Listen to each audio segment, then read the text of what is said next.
نعم. السلام عليكم ورحمة الله وبركاته أيضا. مرحبا بكم جميعا في هذا الدرس الجديد تحت العنوان الأحكام في النكاح في الدين الإسلام. Donc, nous allons entamer notre deuxième jour sur les règles du mariage en islam. Alhamdulillah, الذي خلقنا من نفس واحدة وجعل منها زوجها وبث منهما رجالا كثيرا ونساء، والذي جعلنا نرث الأرض جيلا بعد جيل، شرع بيننا النكاح لنتعاقب ونتناسل، وجعله سببا لكمال الإيمان وسببا للسعادة والسكينة والمودة والرحمة بين الزوجين. Toutes les louanges reviennent de droit à Allah Azza wa Jal, qui nous a créés à partir d'une seule âme et a fait de celle-ci sa compagne. Et à partir de ces deux, a fait plusieurs hommes et plusieurs femmes. Louange à lui et toutes les louanges lui reviennent.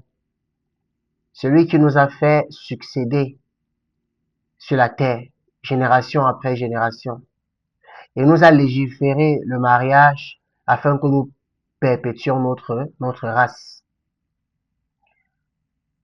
Celui-là qui a fait du mariage une cause afin que la personne puisse compléter sa foi. Et une cause pour as-sa'ada, le bonheur, as-sakina, la tranquillité, wal-muwadda, l'affection, wal-rahma, la miséricorde, ben zawjin, entre les deux épouses. Nahmaduhu subhanahu wa nashkuruh ala ni'amihi al-azimah wal ala'ihi al-jasimah ونستغفره من جميع الذنوب والزلل ونعوذ بالله من شرور أنفسنا وسيئات أعمالنا. Nous le louons, lui, subhanahu wa ta'ala, et nous le remercions pour l'ensemble de ses immenses bienfaits sur nous.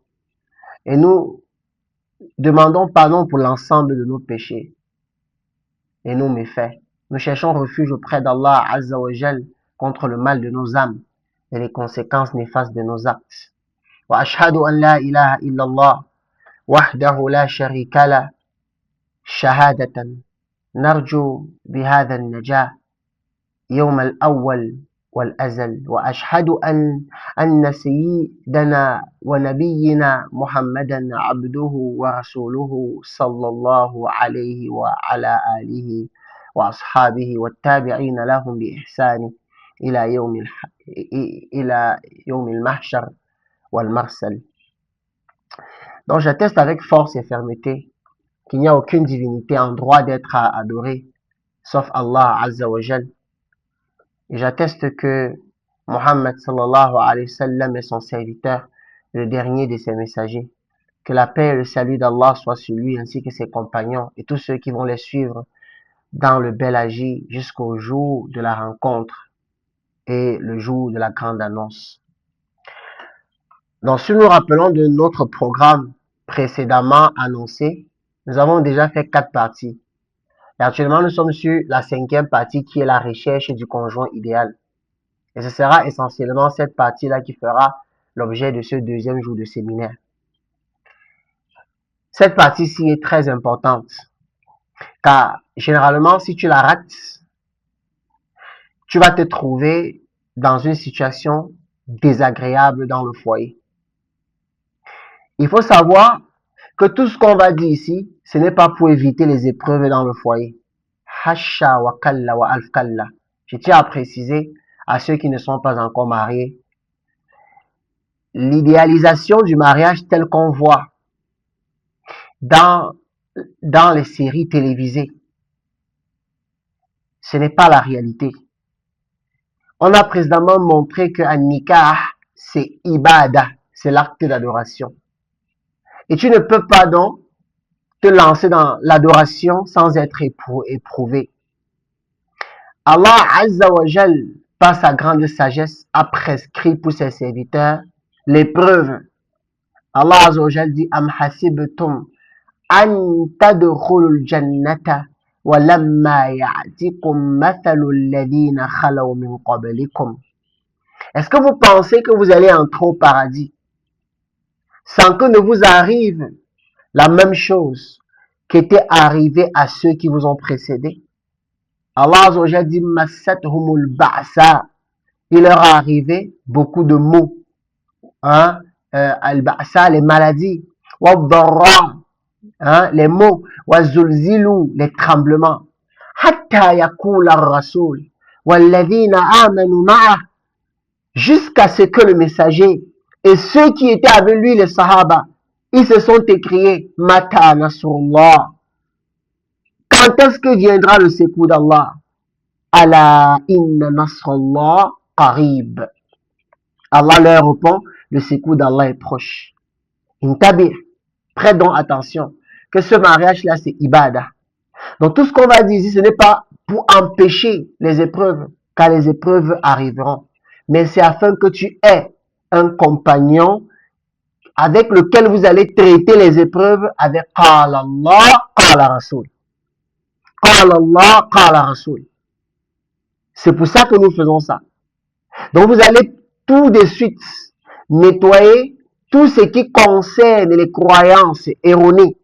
Je parle ici des croyances novellastiques, hollywoodiennes, passionnativistes, toutes ces aqidas fasida, j'appelle ça les aqidas, parce que tout ce que les sœurs vont récupérer dans leur position hollywoodienne, généralement c'est une croyance pour elles. Et la plupart des critères dans la recherche du conjoint qui sont présents chez nos sœurs sont issus de ces séries télévisées. C'est auprès d'Allah que nous recherchons le secours et l'aide. Inam. Donc, nous allons ici aborder 3 points et de ces 3 points découleront 2 autres points. Le premier, comment est-ce que tu trouves le conjoint ou la conjointe? Deuxièmement, une fois que tu as trouvé, qu'est-ce que tu dois faire? Qu'est-ce que tu dois faire? Et ensuite, on va parler d'un aspect important. Pendant que tu es en train de faire ce que tu dois faire, il faut te rappeler que le mariage doit être facilité et précipité. Donc, voilà les 3 principales choses que nous allons voir ici. Et maintenant, dans ces 3 cheminements, il faudrait que tu connaisses à côté le choix du bon époux, ô toi ma soeur, et le choix de la bonne épouse, ô toi mon frère. Cette science-ci est nécessaire pour tout le monde, pour le marié comme pour le célibataire. Pour le célibataire, c'est normal. On sait qu'il va rechercher l'époux, l'épouse, ou bien elle va rechercher l'époux. Donc là-bas, c'est normal que ce soit nécessaire. Mais pour le marié, en quoi est-ce que c'est nécessaire? Ça peut permettre au marié de se rectifier. Peut-être que l'époux, lui, il remarque en fait qu'il n'est pas un bon époux. Que les critères qu'on a cités ici, il n'a pas ça. Alors, il demande la rectification auprès d'Allah Azza wa Jal. L'épouse aussi peut remarquer que les critères qu'on va citer ici, elle n'a pas ça. Alors, elle se rectifie. Car le sot, l'idiot, est celui qui vit, il ne se repent pas, il ne corrige pas de ses erreurs. Le prophète sallallahu alayhi wa sallam, il a dit, Kullu bani Adam khata' wa khayrul khata'in at-tawwabun. Il a dit le meilleur, chaque enfant d'Adam se trompe. Et le meilleur parmi ceux qui se trompent, c'est at-tawwabin, ceux qui se repentent. Cette science-ci est nécessaire pour l'homme comme pour la femme. C'est normal qu'une femme connaisse comment choisir le bon époux. Mais il faut qu'elle sache aussi les caractéristiques de la bonne épouse. Parce qu'elle a un frère. Elle aura, Inch'Allah, un fils ou bien elle a déjà un fils. C'est normal que le frère connaisse les critères de la bonne épouse. Mais il doit aussi connaître le critère du bon époux. Parce qu'il a un fils, ou bien il a un frère, ou bien il a un ami. ila ashia. Donc cette science-ci est très importante. J'aimerais que nous nous rappelions de notre règle, la règle que nous avons établie. Allah Azza wa Jal, il a dit ثم جعلناك على شريعة من الأمر فاتبعها ولا تتبع الأهواء الذين لا يعلمون. Et puis, dans le sens de sa parole, subhanahu wa ta'ala, et puis nous t'avons mis sur la charia de l'ordre. Suis-la et ne suis pas les passions de ceux qui ne savent pas. Il est donc important ici que tu écoutes ce qui va suivre avec ton cœur, afin d'être parmi ceux qu'Allah Azza wa Jalla a dit dans le Coran, وَقَالُوا سَمِعْنَا وَأَطَعْنَا. Les croyants sont ceux que lorsqu'ils ont entendu, ils disent nous avons entendu, nous avons obéi. Allah Azza wa Jalla dit إِنَّمَا كَانَ قَوْلَ الْمُؤْمِنِينَ إِذَا دُعُوا إِلَى اللَّهِ وَإِلَى الرَّسُولِ لِيَحْكُمَ بَيْنَهُمْ أَنْ يَقُولُوا سَمِعْنَا وَأَطَعْنَا وَأُولَئِكَ هُمُ الْمُفْلِحُونَ. Allah Azza wa Jalla dit les croyants étaient, parlant des Sahaba, ils étaient tels que si on les appelle à juger par Allah et son messager, ils disent nous avons entendu et nous avons obéi. Et pour que tu puisses entendre et obéir et avoir cette caractéristique pour laquelle Allah Azza wa Jalla a dit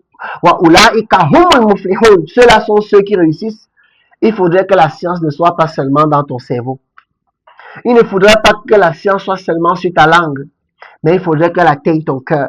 L'imam Hassan al-Basri, il a dit Al-ilmu ilman, al-ilmu bil-lisani wa ilmu bil-qalbi, wa amma ilmu bil-qalbi wa huwa ilmu nafi', wa amma ilmu bil-lisan wa huwa hujjatullah ala ibni Adam. Il a dit Hassan al-Basri, rahimahullah, la science est de deux catégories. La science qu'il y a sur la langue et la science qui est ancrée dans le cœur. Quant à la science qui touche ton cœur, qui entre dans le cœur, c'est celle-là qui te profite parce que tu vas la mettre en pratique. Mais celle qui est calée que sur ta langue, ce sera une preuve que Allah aura contre toi le jour de la résurrection.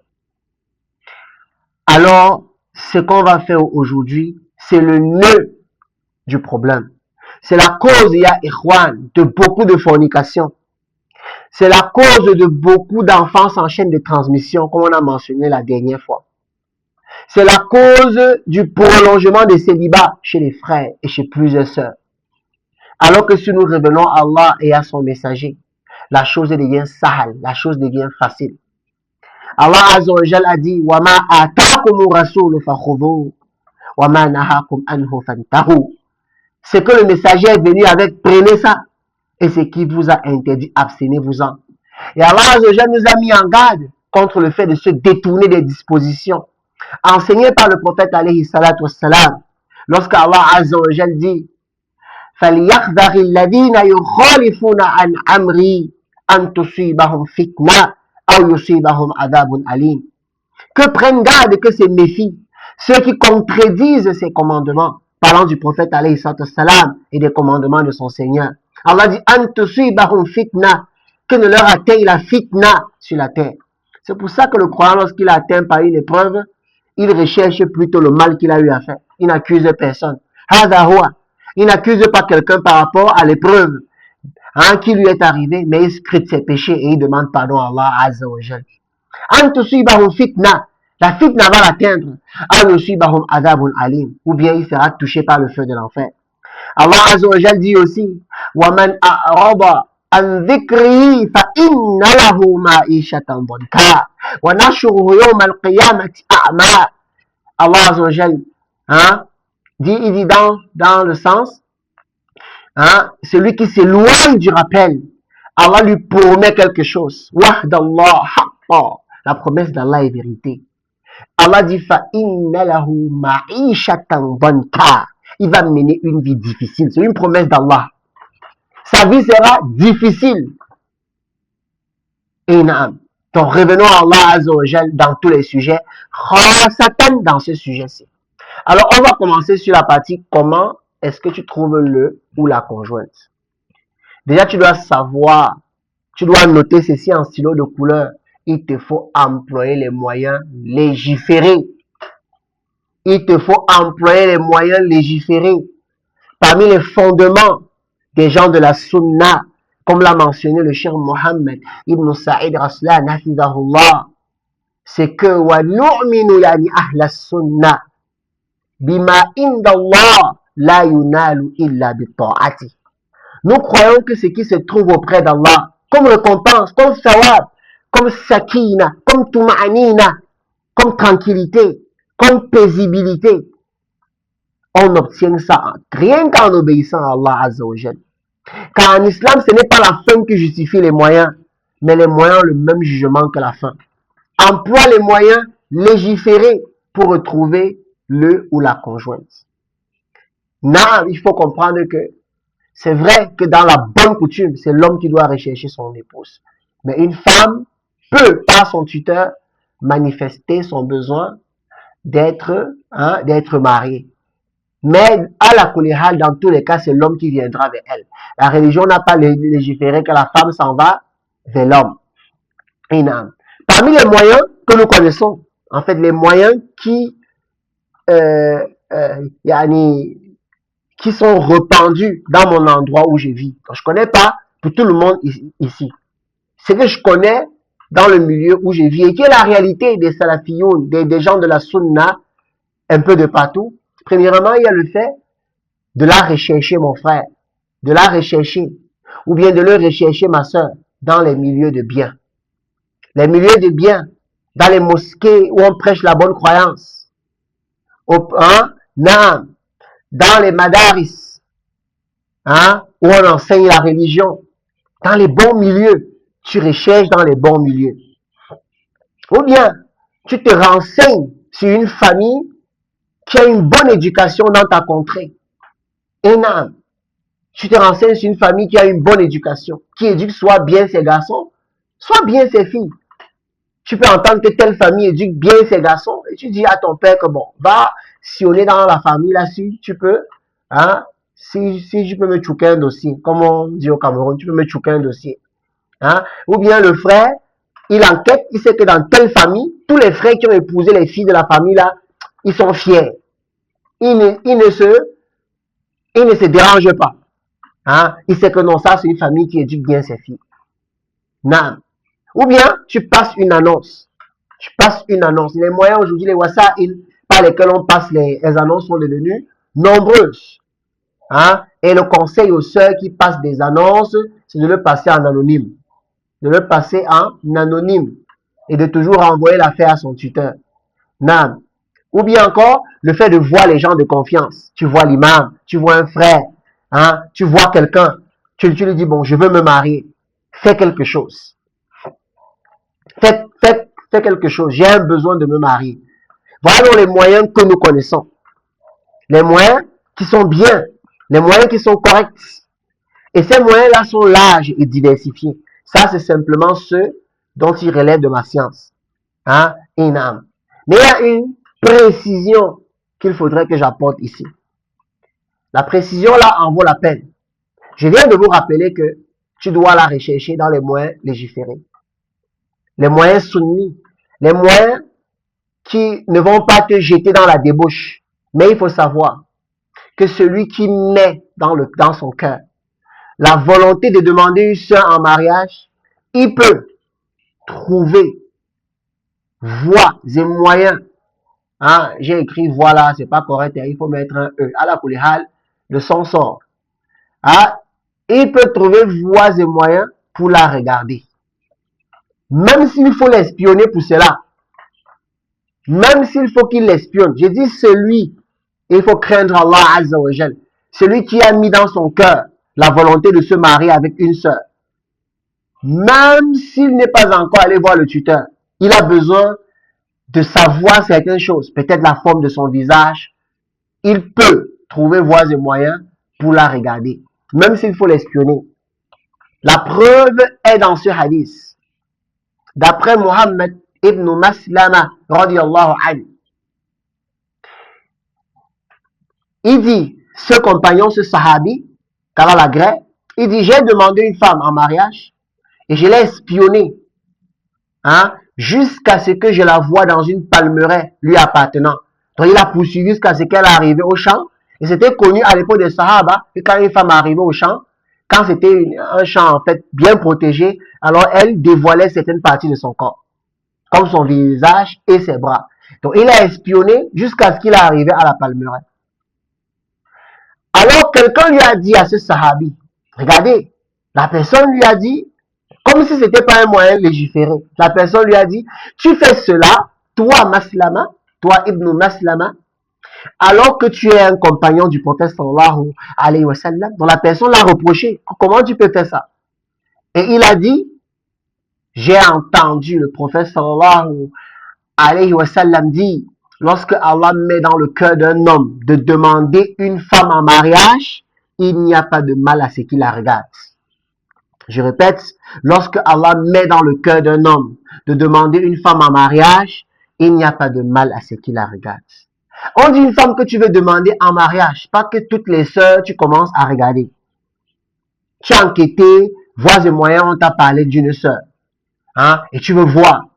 Hein, non, tu essayes de trouver les moyens. Tu sais que souvent, quand elle arrive à la mosquée, hein, là, je donne certaines astuces aux frères. Tu sais que souvent, quand elle arrive à la mosquée, elle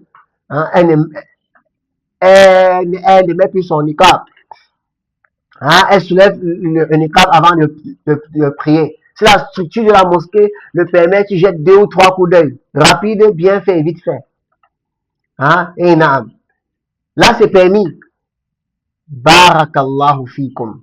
Et le hadith est rapporté par Ibn Majah dans ses sunan, le numéro 1864, et ça a été authentifié par l'allama Muhammad Nasruddin al-Albani, rahimahullah, rafa'allahu daraja, dans sa correction de sunan Ibn Majah. Donc, ça, c'est la précision que je voulais faire. Voilà donc les voies et moyens par lesquels nous recherchons nos conjoints.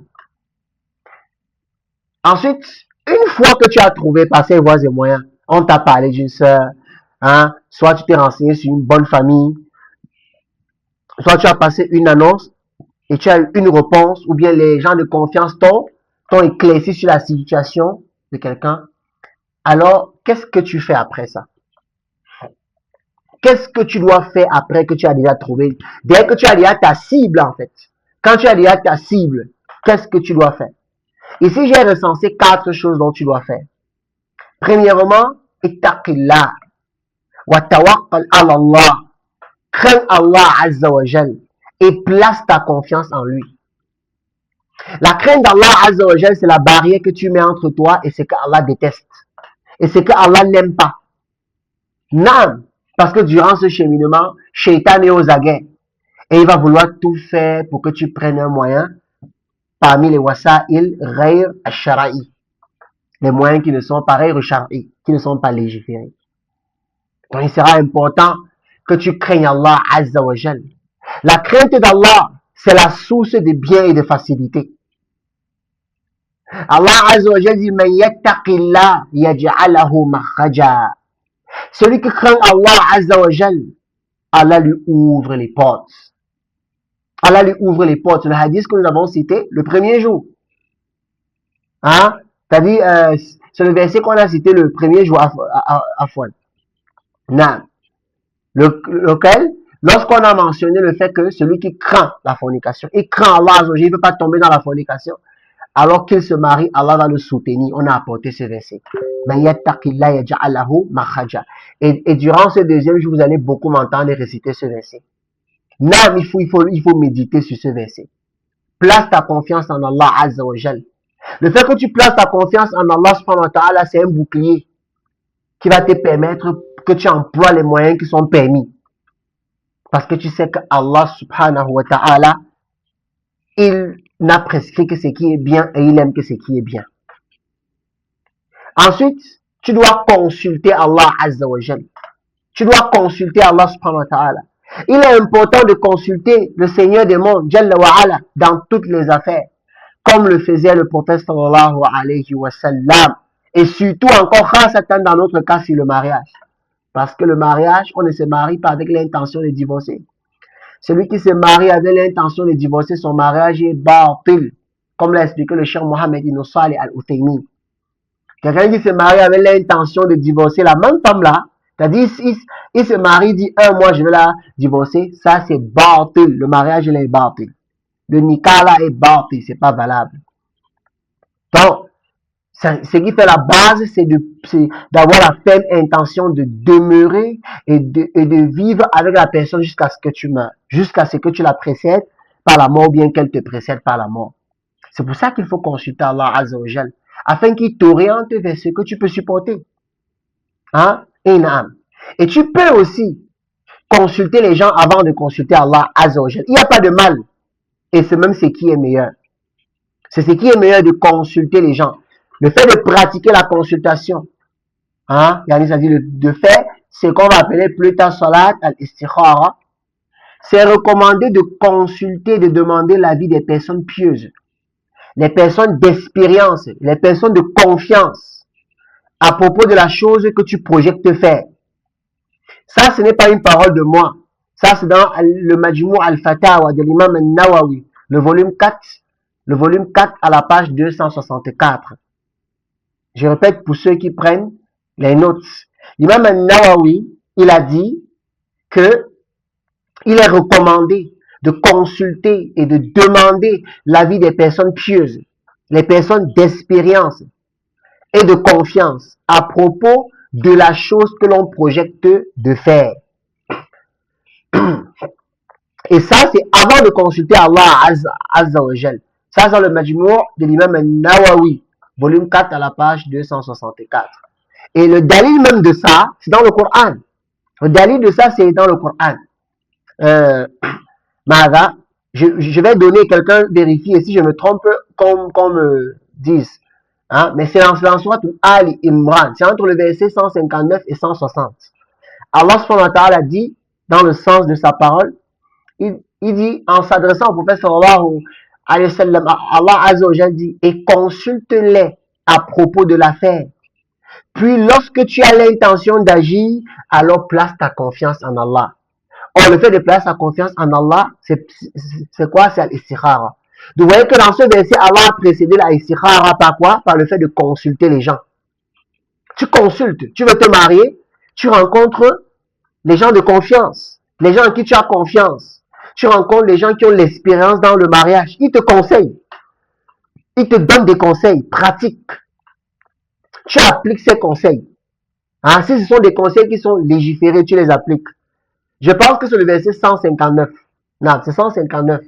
Surat Ali Imran, verset 159. Non. Ensuite, une autre précision par rapport à la consultation. Lorsque tu consultes Allah Azza wa Jal, directement après la consultation, tu dois passer à l'action. Tu dois mettre en pratique ce pourquoi tu consultais Allah Azza wa Jal.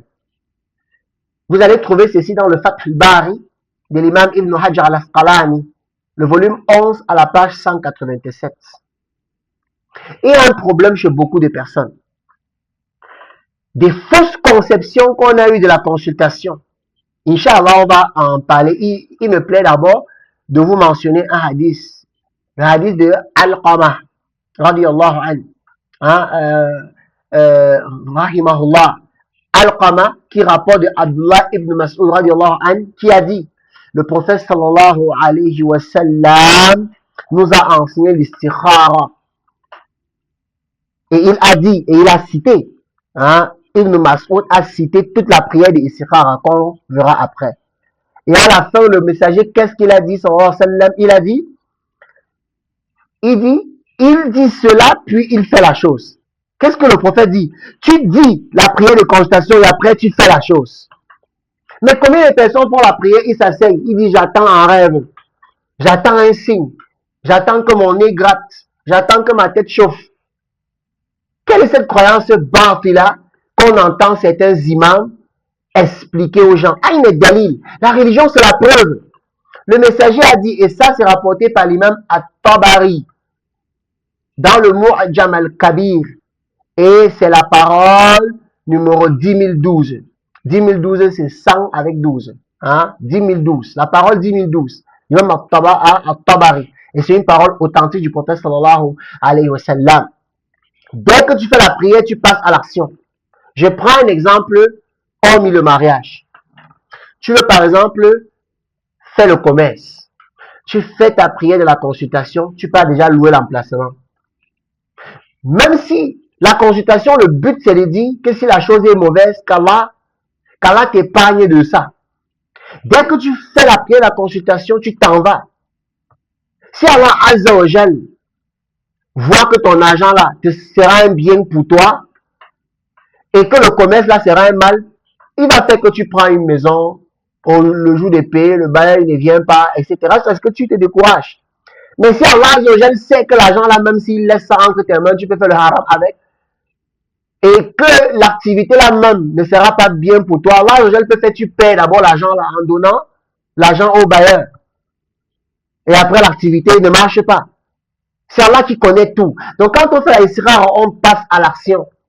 C'est pour ça que j'ai dit au commencement, place ta confiance en Allah. Sache que je fais ça. Là où c'est pas bien pour moi, Allah va me bloquer l'endroit. Mais les gens aujourd'hui, ils font isra, ils attendent le rêve. Ils commencent à interpréter tous les rêves. Cher, j'ai vu l'oiseau hier, ça veut dire quoi? Que la femme là c'est bien. Quel est le dalil de ça? Les musulmans sont restés dans les charchakats, dans les dandanats. Les musulmans sont restés dans le djal, dans l'ignorance murakkab. Inna lillahi wa inna ilayhi raji'un. Consulte Allah. Le signe peut être quoi? Le signe, tu veux par exemple, tu demandes par exemple une femme en mariage, mon frère. Tout se passe bien. Un matin comme ça là, tout le monde se lève chez eux, on ne te veut plus. La fille même ne te veut plus. Non. Tu appelles même, on ne décroche plus. Bon, toi-même tu comprends, c'est toi qui as fait istikhara. Parce qu'il y a aussi les personnes têtues. Ils font istikhara, c'est dur, mais ils persistent. L'autre, c'est bien de persister. Mais au moins, tu persistes une fois, ça rate. Deux fois, ça rate. Trois fois, ça rate. Hein? Subhanallah. Demain, tu entends, il dit que ma femme, elle a voulu m'empoisonner. Demande-lui seulement, quand tu voulais te marier, tu as eu combien d'échecs? Tu vas voir qu'il a beaucoup échoué. Il y a beaucoup de choses qui étaient d'accord aujourd'hui. Demain, ce n'est plus d'accord. D'accord aujourd'hui, demain, ce n'est plus d'accord. C'est comme ça que l'on voit. Ce n'est pas par un sentiment. Quelqu'un dit, je partais aujourd'hui, mon sentiment m'a frappé. Subhanallah. C'est un djinn qui s'amuse avec toi. Ce n'est pas le sentiment. Mon sentiment m'a frappé. Genre là, la fille, ce n'est pas ma part. Non. Donc comprenez, quand tu fais la consultation, tu passes à l'action. L'étape où Allah Azza wa Jal sait que ça ne va pas marcher, ça ne va pas marcher. Il va t'empêcher si ta prière a été sincère. Une fois que tu consultes, donc, comme on l'a dit, tu passes à l'action, tu pars rencontrer le tuteur. Troisième des choses. Tu rencontres le tuteur de la fille. Cette étape-ci est obligatoire, car une femme ne se donne pas en mariage elle-même. Ça ne sert à rien de passer des années à causer avec elle. Elle ne peut pas se donner en mariage. Il faut absolument que tu vois le tuteur. Et le tuteur, à la base, c'est le père. Si le père n'est pas là, c'est le grand-père, etc., c'est-à-dire arrière-grand-père. Si aucun d'eux n'est là, ce sont les oncles paternels. Et si les oncles paternels ne sont pas en vie, ce sont les frères, même père, même mère. Sinon, s'il n'y a personne de tout ceci, alors la fille a la libre latitude de choisir qui elle veut pour son tuteur, pour être son tuteur. Hein? Il en est de même, j'ai écouté du cher Mohamed Chalabi la question d'une femme dont les parents refusent le mari qui est sur la sunna. Les parents veulent qu'elle épouse quelqu'un qui est sur l'égarement. Est-ce qu'elle peut échanger de tuteur? Le cher a dit non. Là-bas, c'est non. Il faut que si son père refuse, qu'elle aille voir son grand-père. Sinon, elle aille voir le père du grand-père, aussi longtemps qu'ils y sont en vie. Sinon, elle part voir les oncles paternels. Ça ne marche pas. Elle part voir ses frères. Et c'est quand tous ces moyens sont épuisés qu'elle peut penser à aller voir l'imam. Et si l'imam cause avec tous les gens-ci, et il voit que leur argument d'empêcher la fille de se marier n'est pas conforme à la religion, alors l'imam peut lui-même assurer la tutelle ou bien confier la tutelle à quelqu'un d'autre. Voilà toutes les étapes. Ce n'est pas aujourd'hui, dès que tu as proposé quelqu'un, il y a l'idée que quelqu'un se propose à Fouane et que tu l'aimes. Hein, et les parents disent qu'ils ne veulent pas. Directement, tu dis, je vais changer de tuteur. Là, ça se passe pas comme ça. Il va falloir que parmi tes tuteurs, tu trouves un qui puisse faire l'affaire. Si l'autre a refusé sans excuse valable, non. Tu peux aussi rencontrer quelqu'un qui peut t'aider à mieux t'introduire auprès du tuteur. Là, c'est permis. Hein? Par exemple, quoi? Tu peux connaître un ami de la famille. Tu l'envoies d'abord devant. Tu dis, bon, va d'abord nettoyer le terrain. Non. Comme tu peux rencontrer la mère de la fille d'un cadre licite, sans isolement. Tu poses ton problème. Elle va connaître comment titiller, hein, son mari est introduit. Ça dépend des familles. Hein, et non. Donc, tu peux trouver voies et moyens pour que ta requête soit introduite auprès du tuteur. Mais il faudrait qu'il soit au courant de l'affaire. La quatrième des choses, c'est d'organiser une muqabala ou bien des muqabalat. Il s'agit des discussions avec ta future épouse, durant lesquelles vous apprenez à vous connaître. Je mesure bien le mot ci. Je mesure ça très bien. Inch'Allah, vous allez voir pourquoi je dis mesurer. C'est durant cette conversation-là que vous fixez les conditions de votre relation. Et tout ceci en présence du tuteur ou bien sous sa surveillance. Ça aussi, c'est permis. C'est permis que le tuteur vous surveille. Soit il fait un groupe où vous êtes trois, soit c'est un téléphone qui est tracé, soit c'est un téléphone qu'on ne lui cache rien dedans.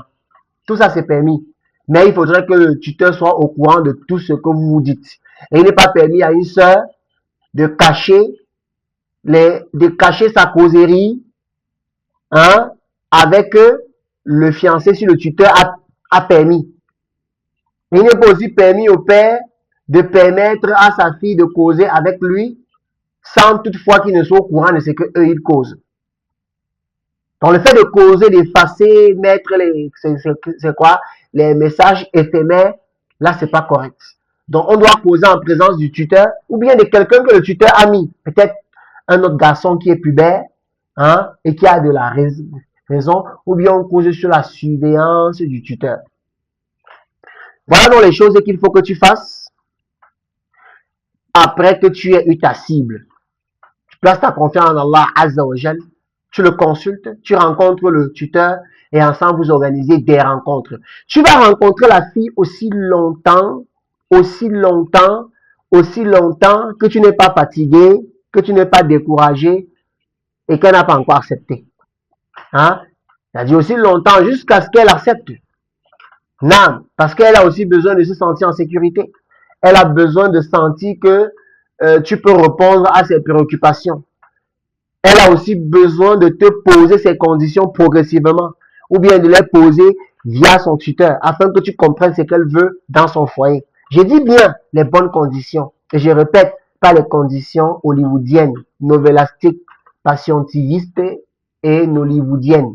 Aucune de ces conditions-là.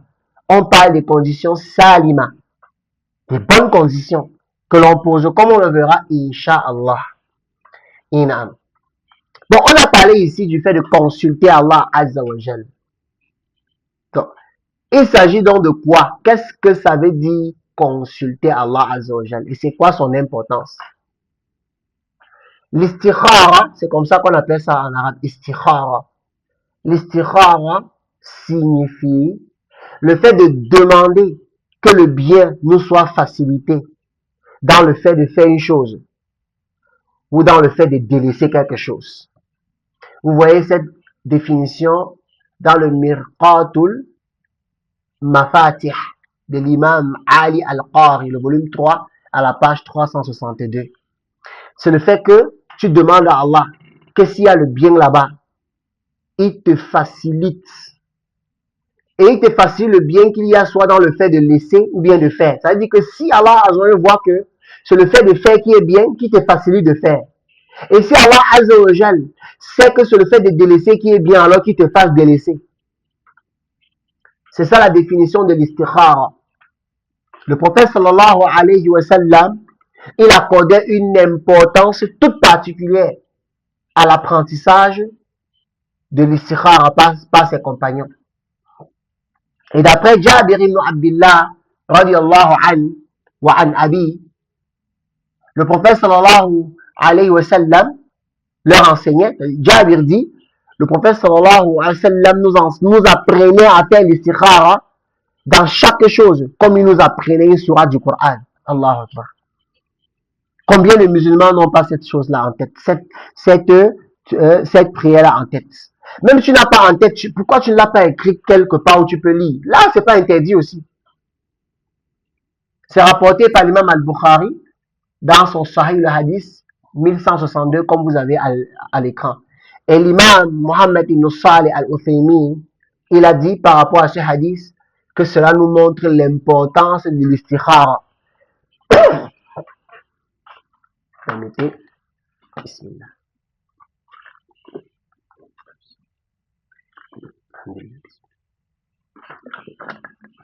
Non. Ça, c'est dans le Sahih al-Bukhari, volume 10 à la page 294. Donc, voilà, c'est quoi l'istikhara et c'est quoi son importance. Toute son importance réside dans le fait que le messager enseignait ça à ses compagnons, comment on enseigne la prière, comment on enseigne les sourates du Coran. Hein? Maintenant, il y a certains prérequis. Il y a certaines choses que je te conseille d'avoir avant de faire la prière de la consultation. Quelles sont ces choses? Hein? J'en ai énuméré 3 de par ce que je sais, dans la limite de ma connaissance. La première des choses, Wallahi ikhwan, wal akhawat, la prière de la consultation, si ce n'est pas une formule mécanique que tu vas te placer, tu réussis et tu te lèves, non. Tu es en train de faire la prière de la consultation pour un élément important de la vie du musulman qui est quoi? An-nikah. Pour après atterrir dans Al-Zawaj. Ça veut dire que tu dois avoir la foi en la science parfaite d'Allah Azza wa Jal. Tu dois savoir qu'Allah sait tout, il connaît tout. Et je me souviens, lors de l'explication de Al-Iman bil Qadr, la foi au destin du cher Mohammed ibn Salih al-Uthaymin, il a dit, Allahu ya'lamu ma kana. Il a dit, wa min aqidati ahli sunnah. Et parmi les croyants des gens de la sunnah, c'est que nous croyons, Anna Allah ya'lamu ma kana, qu'Allah connaît tout ce qui s'était passé. Wa ya'lamu ma yakun, et Allah connaît tout ce qui se passe. Wa ya'lamu ma sayakun, et Allah connaît tout ce qui va se passer. Wa ya'lamu ma lam yakun, et Allah connaît même ce qui ne s'est pas passé. La ukana kayfa yakun, si ça s'est passé, ça devait être comment Allah connaît. Donc, comme tu sais qu'Allah subhanahu wa ta'ala, il connaît chaque chose dans les détails. Il connaît et rien ne lui échappe. Allahu la yajhal, Allah il n'ignore rien. Parce qu'il est ala kulli shay'in alim. Il est sur toutes choses connaisseur. Retiens cette première règle. N'est-ce pas qu'Allah a dit à la fin de Surat al-Luqman, dernier verset de Surat al-Luqman, c'est quel verset? Qui connaît? C'est 31. Non, là-bas, c'est 31. Hein? Non, je m'en suis souvenu. Allah subhanahu wa ta'ala dit, Inna Allah indahu ilmu as-sa'ah wa yunazzilu ghaytha wa ya'lamu ma fil arham wa ma tadri nafsum madha taksibu ghada wa ma tadri nafsum bi ayyi ardin tamut inna Allah alimun khabir. Allah subhanahu wa ta'ala, qawluhu ta'ala, dans le sens de sa parole, Inna Allah indahu ilmu as-sa'ah. C'est auprès d'Allah que se trouve la science de l'heure. C'est-à-dire quand est-ce que l'heure va arriver, l'heure de la résurrection. Et c'est Allah qui sait comment il fait descendre la pluie. Allah connaît ce que cachent les matrices des femmes. Hein? Allah dit aucune âme ne sait ce qu'elle va acquérir tout de suite, hein? Très prochainement ou bien demain. Et aucune âme ne sait ce qu'elle va mourir. Inna Allah alimun khabir. Et Allah est le parfaitement connaisseur et le parfaitement informé. La femme que tu veux chercher, l'homme qui vient te demander ta main, Inna Allah alimun khabir. Allah il est le parfaitement connaisseur, le parfaitement informé. Allah ya'lamu ma fi sudur. Il connaît ce que cachent les poitrines. Wa hussila ma fi al-kubur. Hein, Allah subhanahu wa ta'ala est celui qui va faire réveiller les choses qu'il y a dans les tombes. Donc c'est lui qui fait réveiller tous les secrets. Il n'y a rien de vrai, de sec qui tombe sur la terre, qui échappe à la science d'Allah subhanahu wa ta'ala. Allah, il connaît toutes choses. Quand tu as la règle ici, deuxième des choses, tu dois avoir la certitude que inna Allah ala kulli shay'in qadir. Que Allah est sur toutes choses capable. Allah est capable de tout. Rien n'échappe à son pouvoir. Inam. Ça veut dire, tu as la pleine conviction qu'Allah subhanahu wa ta'ala, il sait tout. Il connaît tout, le parfaitement informé et il est capable de tout. Ensuite, tu vas te remémorer qu'Allah suffit seul comme garant. Quand tu as ces trois choses-là, quand tu fais ta istikhara, tu n'hésites pas de passer à l'action. Parce que tu sais, de toutes les façons, tu ne sauras jamais si la personne est bien ou pas. Sauf si tu fais les causes. Quand tu veux, tu passes à l'action.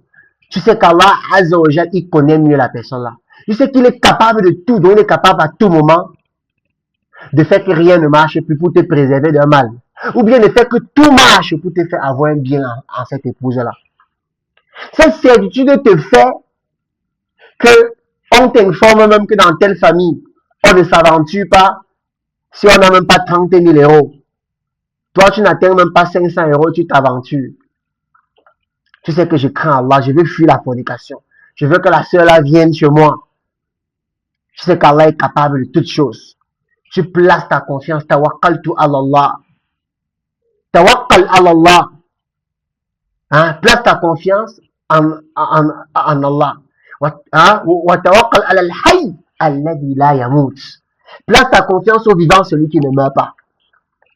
Tu as la certitude que Yanil est capable de toutes choses. Et lorsque la chose réussit ou bien ça échoue, c'est qu'Allah est ton garant. Allah est ton garant. Ça échoue, alhamdulillah. Allah Azza wa Jal va m'octroyer l'autre personne. Wakafa billah. Allah suffit. Allah me suffit. Ça a réussi, Allah me suffit pour faire que le mariage là marche bien. Quand tu as cette chose-ci, tu fais la prière et la consultation avec la présence du cœur. Tu ne récites pas une formule mécanique, mais tu médites chaque parole. Car Allah Azza wa Jal regarde ton cœur. Il regarde la sincérité qu'il y a lorsque tu l'invoques. Et sache donc que la istikhara, c'est une invocation. Et Allah Azza wa Jal a dit wa qala rabbukum ud'uni astajib lakum. Qu'est-ce qu'Allah Azza wa Jal a dit? Wa qala rabbukum ud'uni. Rabbukum ud'uni. Qu'est-ce que le Seigneur a dit? Invoquez-moi astajib lakum, je vais vous répondre. Je vais vous répondre. Allah Azza wa Jal a blâmé dans ce verset ceux qui invoquent autre qu'Allah. Innal ladina yastakbiruna an ibadati sayadkhuluna jahannama dakhirin. Et naam. Donc voilà les choses qu'il te faut avoir. Maintenant, al-istikhara. Mahi. Hein? T'as dit comment est-ce qu'on l'effectue? Kaif. Comment est-ce qu'on fait salatul istikhara? Trois étapes simples. Tu les retiens. Trois étapes simples. La première étape, tu fais 2 rak'at. Tu fais rak'atan. Hormis des prières wajiba. Je ne sais pas pourquoi j'ai écrit obligatoire ici. Je devais employer les mots qu'on a vu la première séance. Hormis des prières wajiba. Donc, c'est 2 rak'at facultatifs, mustahabun, que tu fais. Ça peut être après une prière ou pas. En fait, n'importe de quel moment. Sauf les moments où il est interdit de prier. Les moments où il est interdit de prier. Comme lorsque le soleil se lève. Le prophète sallallahu alayhi wa sallam a interdit que l'on prie lorsque le soleil se lève. Car c'est le moment où les adorateurs du soleil sont en train de se prosterner devant le soleil. Allah Azza wa Jal dit وَمِنْ آيَاتِهِ اللَّيْلُ وَالنَّهَارُ وَالشَّمْسُ وَالْقَمَرُ لَا تَسْجُدُوا لِلشَّمْسِ وَلَا لِلْقَمَرِ وَاسْجُدُوا لِلَّهِ. Allah Azza wa Jal dit parmi ces signes, il y a l'alternance entre le jour et la nuit. Le soleil et la lune. Ne te prosterne ni devant le soleil, ni devant la lune, mais prosterne-toi seulement devant Allah subhanahu wa ta'ala. Donc il y a des moments où c'est interdit de prier. Après le asr, les savants ont divergé. Les savants ont divergé, est-ce qu'on peut faire une prière facultative après le asr? As-sahih ar-rajih, c'est que c'est pas permis de faire une prière facultative directement après le asr, jusqu'à ce que le soleil se couche. Sauf si c'est une prière obligatoire. C'est-à-dire, sauf si c'est une prière obligatoire. Non, il y a des prières qui ne font pas partie des 5 autres prières, mais que certains savants ont dit que c'est obligatoire. Bien qu'il y ait des divergences, comme lorsqu'on entre à la mosquée. Le prophète sallallahu alayhi wa sallam, il a dit, إِذَا دَخَلَ أَحَدُكُمْ, si l'un d'entre vous entre à la mosquée, la tujalis, il ne s'assoit pas hatta yusalli raka'atan, jusqu'à ce qu'il prie 2 raka'at. Il ne s'assoit pas jusqu'à ce qu'il prie 2 raka'at. Certains savants ont vu que ça c'est obligatoire, donc on peut le faire même après Asr. Et ça c'est l'avis que j'adopte. Barakallahu fikum. Non. Tu trouves un moment où tu fais 2 raka'at. Maintenant je vais te conseiller les bons moments. En fonction de ce que je connais des tests. Le mieux, c'est que tu trouves un temps où les invocations sont les plus favorables. Awalan, après le lever du soleil le matin, parce que ce n'est pas permis de prier lors du lever du soleil. Après le lever du soleil et avant le fajr, et avant la prière de Zohr, on appelle ça le duha. Et le prophète sallallahu alayhi wa sallam a dit celui qui fait 2 raka'at pour duha, ou bien 4, ou bien 6, etc. Et qu'ensuite il invoque Allah Azza wa Jal, sa prière est acceptée, son invocation est acceptée. Donc ça c'est aussi un bon moment pour faire ça. Deuxième moment, c'est entre l'adhan et l'iqama. Entre l'adhan et l'iqama. Le prophète sallallahu alayhi wa sallam a dit qu'entre l'adhan et l'iqama, il n'y a pas entre Allah et les invocations le voile. Et vous voyez l'erreur des personnes lors de la prière. Inch'Allah, je vous annonce déjà la bonne nouvelle. Notre prochain séminaire, Inch'Allah, sera sur la prière, sur la salat. Comment est-ce qu'on effectue la salat, Inch'Allah. Qu'Allah nous accorde la capacité ainsi que la longue vie dans son obéissance. Donc les gens viennent dans la prière. C'est après l'iqama que tu le vois soulever la main, invoquer avant de faire le takbiratul ikram. Subhanallah. Alors que lorsqu'on a fait l'adhan, tout le temps là avant l'iqama, tu invoques Allah Azza wa Jal. Ça veut dire si on a fait l'adhan dans une mosquée où on ne prie pas trop vite, tu fais donc tes 2 raka'at entre l'espace là. Tu fais tes 2 raka'at entre l'espace là. Ensuite, il y a encore quel moment? Il y a la nuit. Le dernier tiers de la nuit. Le dernier tiers de la nuit maintenant ici au Cameroun, vu que le Fajr, réellement, ça entre aux environs de 6 heures. Donc le dernier tiers de la nuit, et le Maghrib c'est vers les 18 heures. Donc ça veut dire que le dernier tiers de la nuit c'est aux environs de 3 heures. J'ai dit ici à Bafoussam, voilà, je précise bien, Cameroun, Ouest Cameroun, Bafoussam. Non, donc ailleurs je connais pas, mais c'est vers les 3 heures actuellement, 3h30. Mais ce qui est sûr, c'est que le dernier tiers de la nuit, c'est avant le Fajr. Donc si là où tu es le Fajr entre par exemple à 5h30, ça veut dire qu'avant 5h30, 5h, 4h30 là, c'est le dernier tiers de la nuit. Donc tu cherches un temps qui est proche du Fajr et qui n'est pas le Fajr.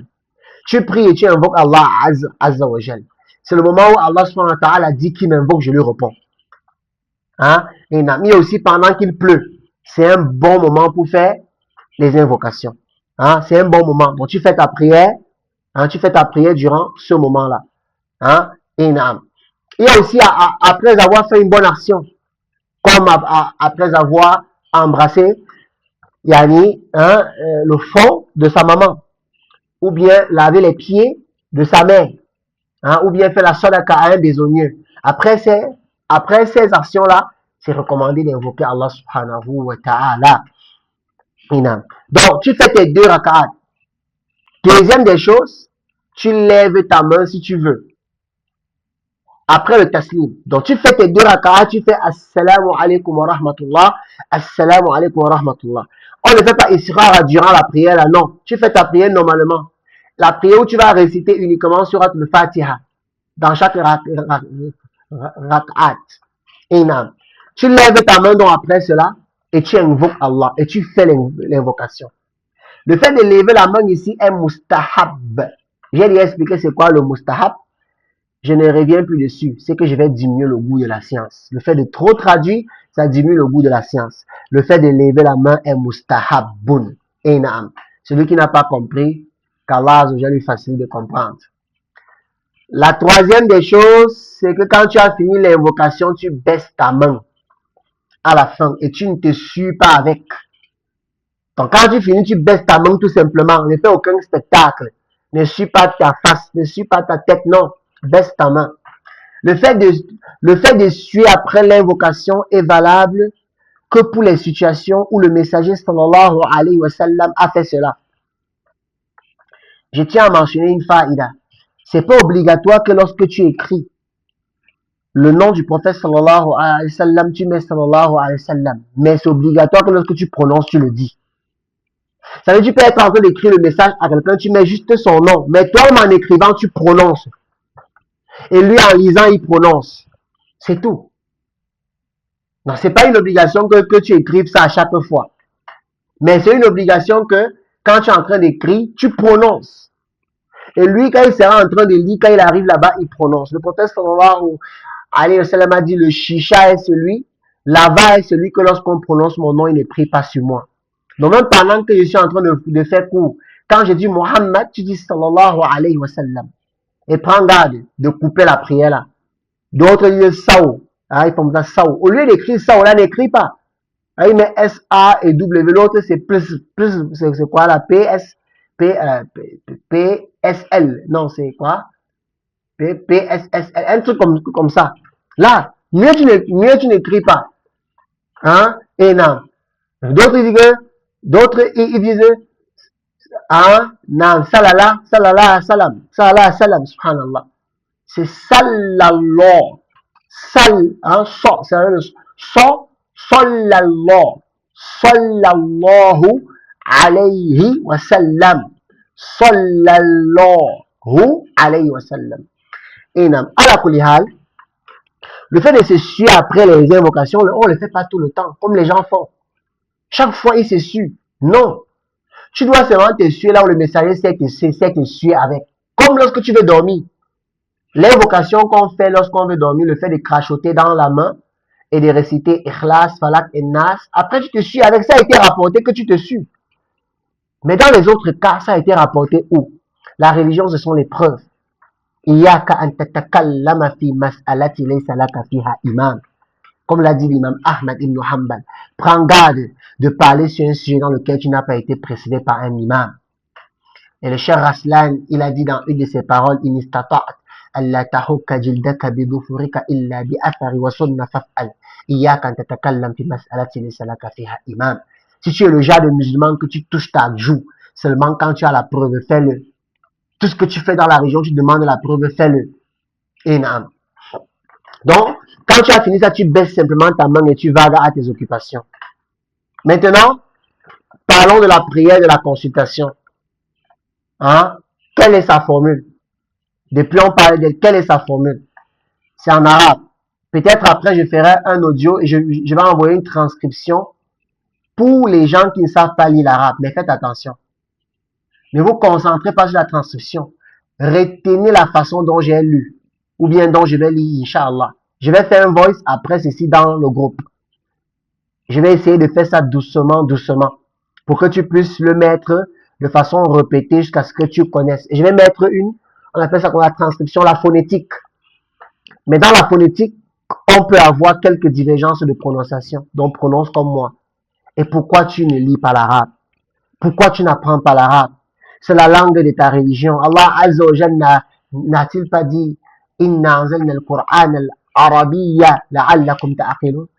Le Coran a été descendu en langue arabe afin que vous fassiez comment? Afin que vous méditiez, vous raisonnez.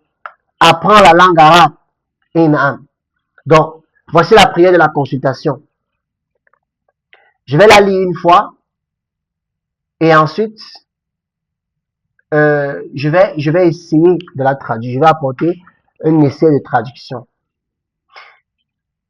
Je vais lire et laisser quelques espaces au milieu pour que ceux qui peuvent répéter le répètent. Vous n'avez pas besoin d'activer vos micros. Vous répétez étant à la maison. Allahumma إني أستخيرك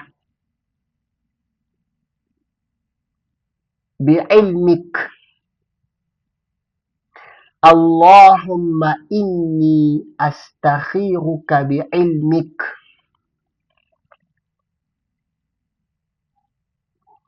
وأستقدرك بقدرتك وأستقدرك بقدرتك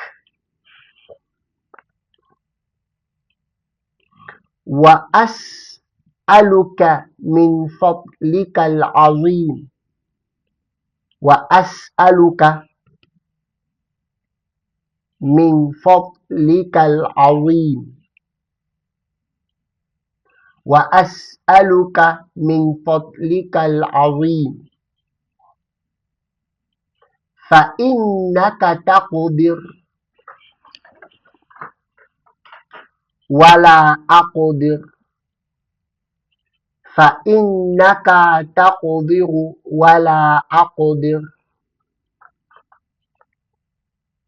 وتعلم ولا أعلم وتعلم ولا أعلم وأنت علام الغيوب وأنت علام الغيوب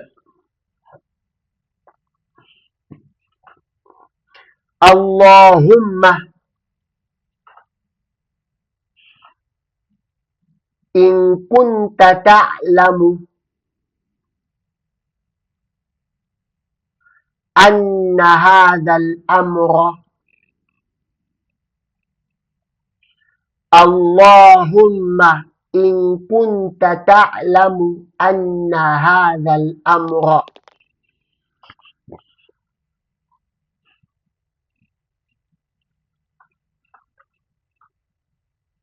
نعم.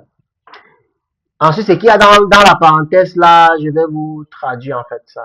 Yosami, hein, Yosamihi.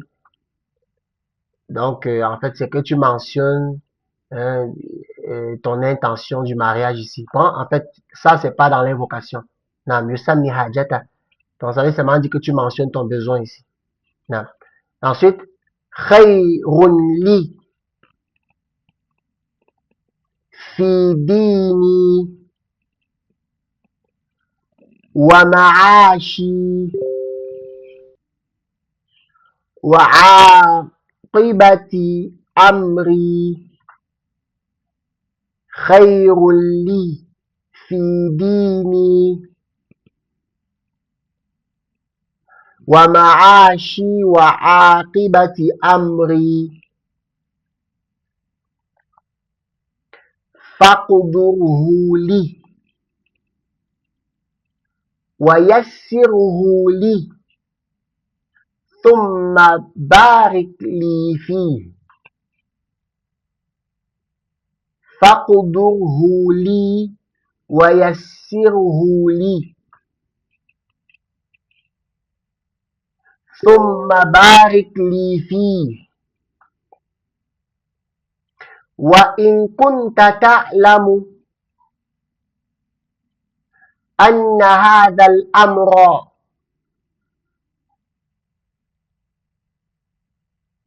وإن كنت تعلم أن هذا الأمر شر لي في ديني ومعاشي وعاقبة أمري شر لي في ديني ومعاشي وعاقبة أمري فاصرفه عني واصرفني عنه فاصرفه عني واصرفني عنه واقدر للخير وَقْدُرْ لِلْخَيْرَ حَيْثُ كَانَ ثُمَّ أَرْضِنِي بِهِ. Donc, je vais le lire entièrement. Allahumma inni astakhiruka bi'ilmik wa astaqdiruka biqudratik wa as'aluka min fadlika al-azim fa innaka taqdiru wa la aqdir wa ta'lamu wa la a'lam wa anta al-allamul ghuyub. Allahumma in kunta ta'lam anna hadha al-amra khayrun li fi dini wa ma'ashi wa aqibati amri faqdurhu li ويسره لي ثم بارك لي فيه وإن كنت تعلم أن هذا الأمر شر لي في ديني ومعاشي وعاقبة أمري فاصرفه عني واصرفني عنه واقدر لي خير حيث كان ثم أرضيني به. On va essayer de traduire ça. Allahumma, c'est oh Allah. Hein? Bon, je traduis pas ça. Vraiment, ça perd le goût de la science qu'on traduit mot pour mot. J'ai traduit le sens, non? Non. En fait, oh Allah, inni astakhiruka bi'ilmik.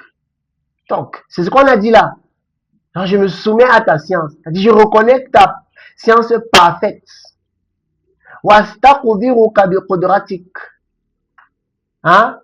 Enam. C'est-à-dire, al-qudra, c'est la capacité. Al-qudra, c'est mada, c'est la capacité.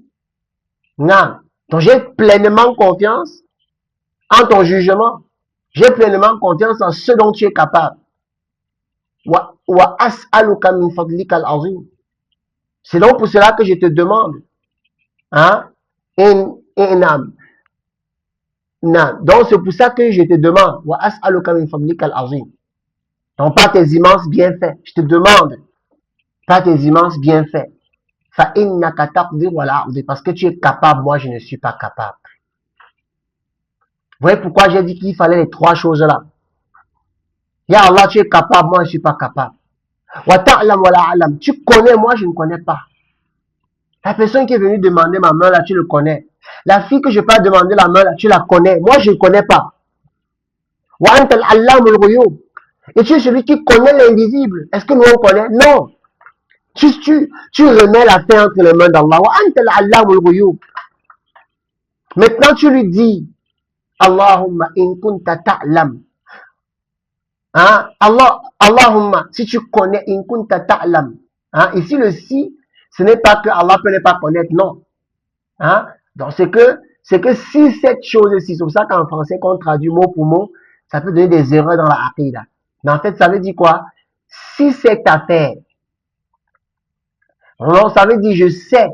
En fait, ya Allah, j'ai la conviction que tu as la science, que si cette affaire-ci est bien pour moi. C'est comme ça qu'il faut comprendre ça en français. Donc, ya Allah, tu as tout dit ici, j'ai mis l'affaire entre tes mains. Et je sais que si tu sais que l'affaire-ci, donc j'ai la pleine conviction que si tu sais que l'affaire-ci est bien pour moi. Alors ici on dit Yusammi hajata, tu mentionnes ton besoin. Donc, quand tu es ici, tu dis In kunta ta'lam anna hadha al-amr. Tu t'arrêtes ici, tu dis d'abord ton besoin avant de continuer. Celui qui connaît l'arabe dit son besoin en arabe. Celui qui ne connaît pas, il dit en la prochaine langue qu'il maîtrise plus.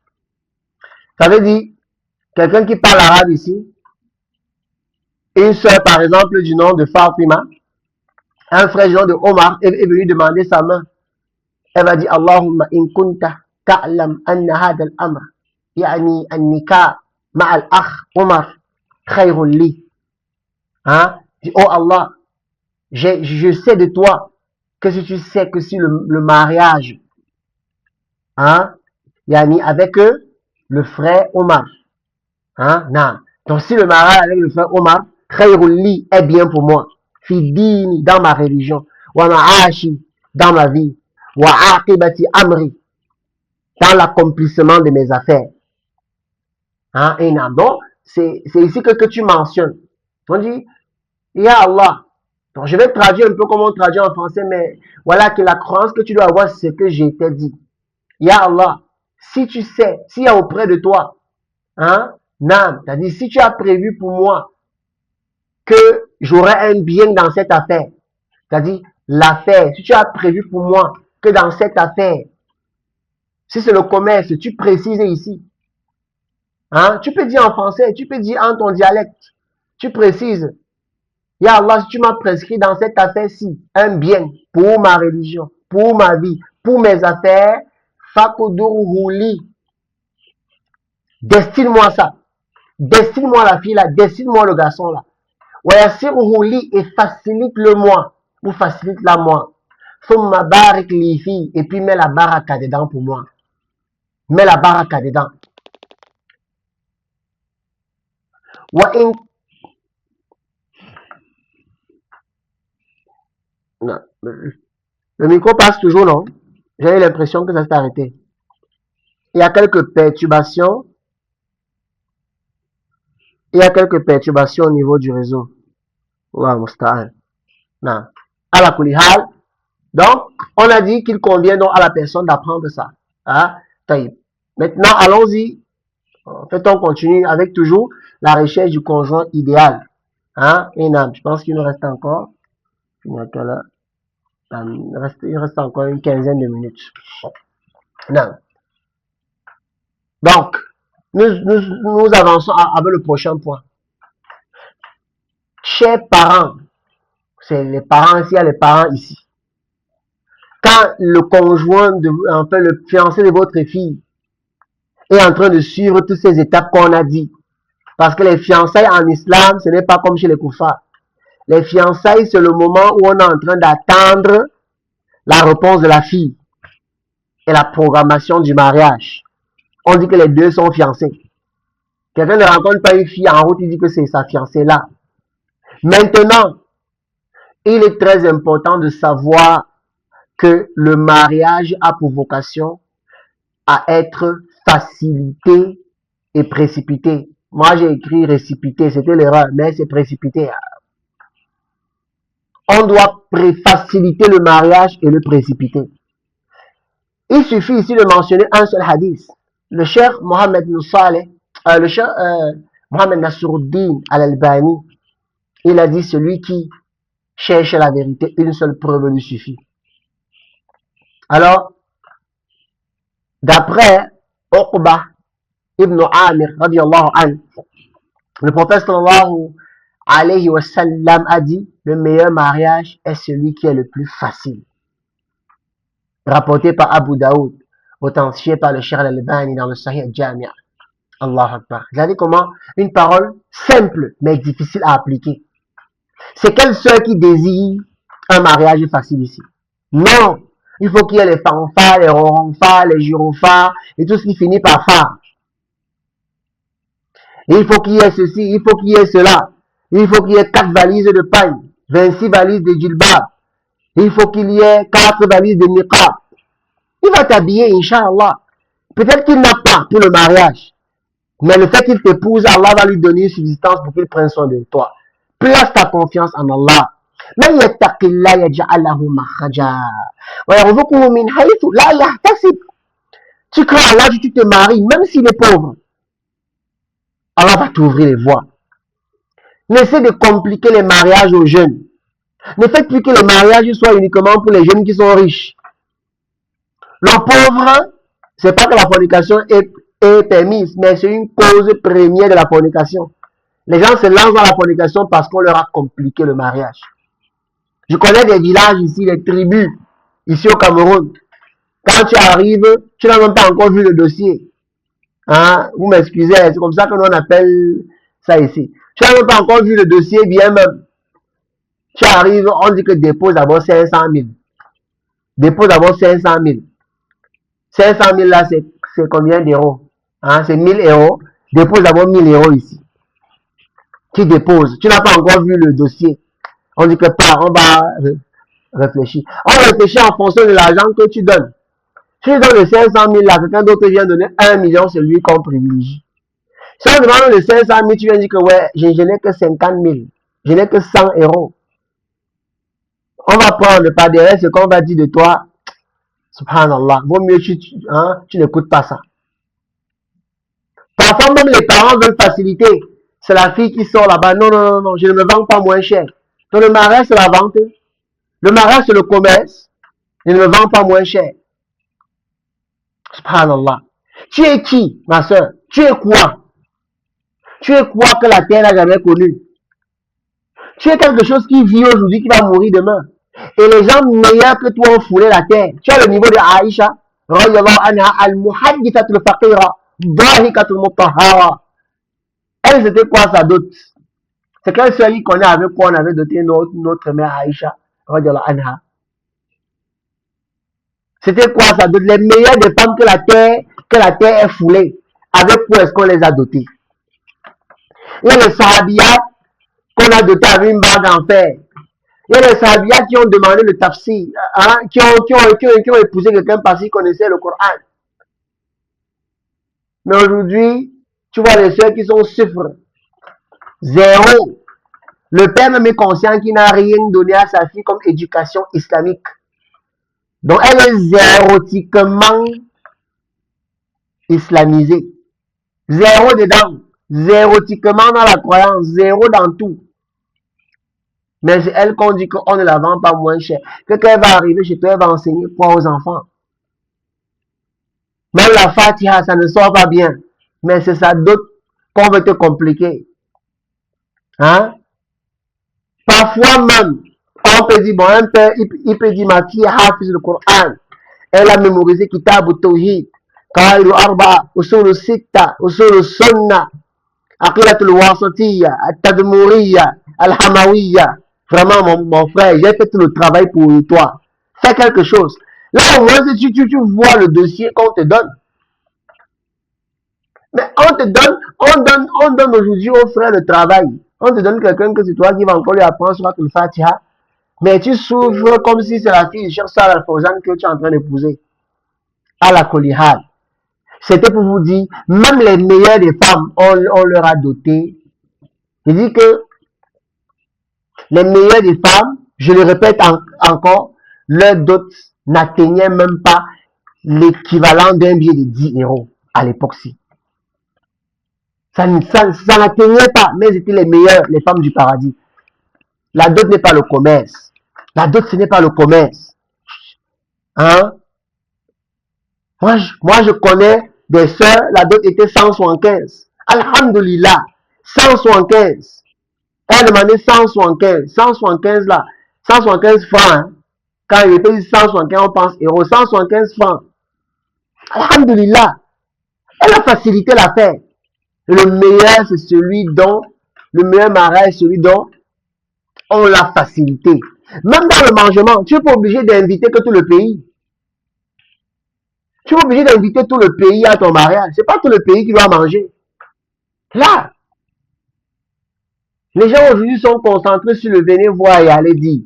Et ils s'attirent le mauvais œil. Et dans une autre version de ce hadith, le prophète sallallahu alayhi wa sallam a dit, la meilleure dot est celle qui est la plus facile. Ça a été rapporté par Al-Hakim, authentifié par le Cheikh Al-Albani. Et ceci là signifie, ça signifie celle dont le montant est le plus faible. Comme on voit dans Fayd al-Qadir, c'est le hadith 4020. Pour regrouper tout ceci, qu'est-ce qu'on va dire?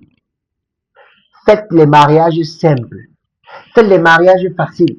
Les musulmans sont tellement compliqués qu'on imite même les koufars. Robes blanches, les majorettes, les garçons d'honneur, les filles d'honneur. Subhanallah. L'autre problème, ce sont les imams. Les imams qui sont venus dire aux gens que pour attacher le mariage ici, là, c'est 50 000. Et tu ne peux pas attacher le mariage sans l'imam. On vous a menti. Comme je vous ai expliqué là. Tu peux rester chez toi, hein, toi le père, avec ton gendre ou ton futur gendre. Tu appelles deux oncles, vous attachez le mariage, vous mangez le couscous, vous buvez le foléré, et elle part en mariage. C'est fini. Il faut juste qu'il y ait deux témoins au moins. Un imam n'est pas nécessaire. Généralement, on fait à la mosquée lorsque ni le marié, ni le père ne connaissent comment ça se passe. L'imam les dirige un peu, dit ça, il dit. Sinon, si les deux connaissent, et parfois on part aussi à la mosquée parce qu'on veut que plusieurs personnes témoignent. Sinon, l'imam n'est pas nécessaire. Si un imam dit qu'on paye pour attacher, laisse, va attacher à la maison. C'est valide. Tant qu'il y a les témoins. Ne dépensez pas beaucoup afin d'augmenter la baraka dans le mariage. Énorme. Donc, on va parler de quelques éléments pour choisir le bon époux. Quelques éléments pour choisir le bon époux. Sois attentive, ma soeur. Hein? Énorme. Je pense que j'ai même écrit ma soeur 2 fois. Au stade. À la Kulihal. Il te suffit, hein? Il te suffit ce précieux conseil du cher Mohammed ibn Salih al-Uthaymin. Et ce conseil, on le retrouve dans Fatawatul Mar'a, au volume 1 à la page 50. Qu'est-ce qu'il dit, le cher, par rapport à l'époux que tu dois choisir? Nous ne sommes pas dans Novelas, nous sommes ici avec un alim, un savant, qu'Allah lui fasse miséricorde. Il a dit, les attributs les plus importants qu'une femme doit rechercher dans le mariage sont, premièrement, le bon caractère. Deuxièmement, la pratique de la religion. C'est fini. Le bon caractère. Tu recherches le bon caractère chez cet homme. Comment tu fais pour connaître qu'un homme a un bon caractère? Ton père enquête tout court. Ton tuteur enquête. Parce que toi, la femme, tu ne vas pas enquêter. Tu vas enquêter comment? Quand il va te lancer 3 bonnes phrases. Hein? 3 bonnes phrases bien sexy qu'il a posées là. Tu vas seulement dire que ça, c'est le prince charmant. Dès qu'il a aligné les mots doux 3 fois, tu vas dire, papa, ça c'est le prince charmant, laisse, il est pieux. Papa, le gars, s'il est pieux, je t'assure. Pourquoi? Parce que l'homme connaît le mot qu'il va taper, tu vas croire. C'est pour ça que le père doit aller enquêter sur sa moralité dans son quartier, dans son lieu de travail. Voir comment il interagit avec les gens. Et s'il est déjà marié, on voit comment il se comporte envers les femmes qu'il a épousées. Pour voir comment il va se comporter avec toi. Si les célibataires, c'est un peu plus dur, mais c'est faisable. On enquête sur son comportement. On le piège même. Le beau-père le piège. Non, les papas savent comment faire ça. On le piège pour voir son caractère. Pour voir s'il est patient. Pour voir s'il est endurant. Même sa religion, pareil. On enquête. Il te dit dans quelle ville il sort. Toi, le père, tu t'enquêtes, tu contactes les imams de confiance dans sa ville. Tu demandes, vous connaissez tel? Si aucun imam de confiance ne le connaît, c'est que c'est un frère qui est loin de la science religieuse. Et il faut savoir que parmi les critères de l'homme pieux, il y a le fait qu'il est constamment en train d'étudier la religion. Il est constamment à la mosquée en train de prier. Donc si on ne le connaît pas à la mosquée, c'est que c'est déjà grave. Soit si on le connaît plutôt dans les mosquées des gens du faux, des gens des fausses croyances, c'est que c'est grave.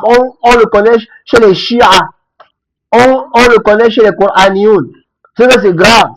Chez les Soufis, c'est que c'est grave. Non, on doit enquêter auprès des gens de confiance. On appelle. C'est ton futur époux. On doit appeler. Est-ce qu'on le connaît dans tel endroit? On le connaît, alhamdulillah. Le chef dit, en ce qui concerne la richesse et l'origine, ce sont des questions secondaires. Ce n'est pas interdit de te poser ces questions, mais c'est secondaire. N'en fais pas des conditions. La chose la plus importante est que celui qui propose le mariage soit bon, hein, dans la pratique de la religion, dans son caractère. Car avec celui qui possède la pratique de la religion et le bon caractère, elle ne sera perdante sous aucun aspect. La femme ne perd pas. S'il la garde, il le fera d'une bonne façon. Et même s'il te libère, il le fera d'une bonne façon. Tu vas arriver à la charia.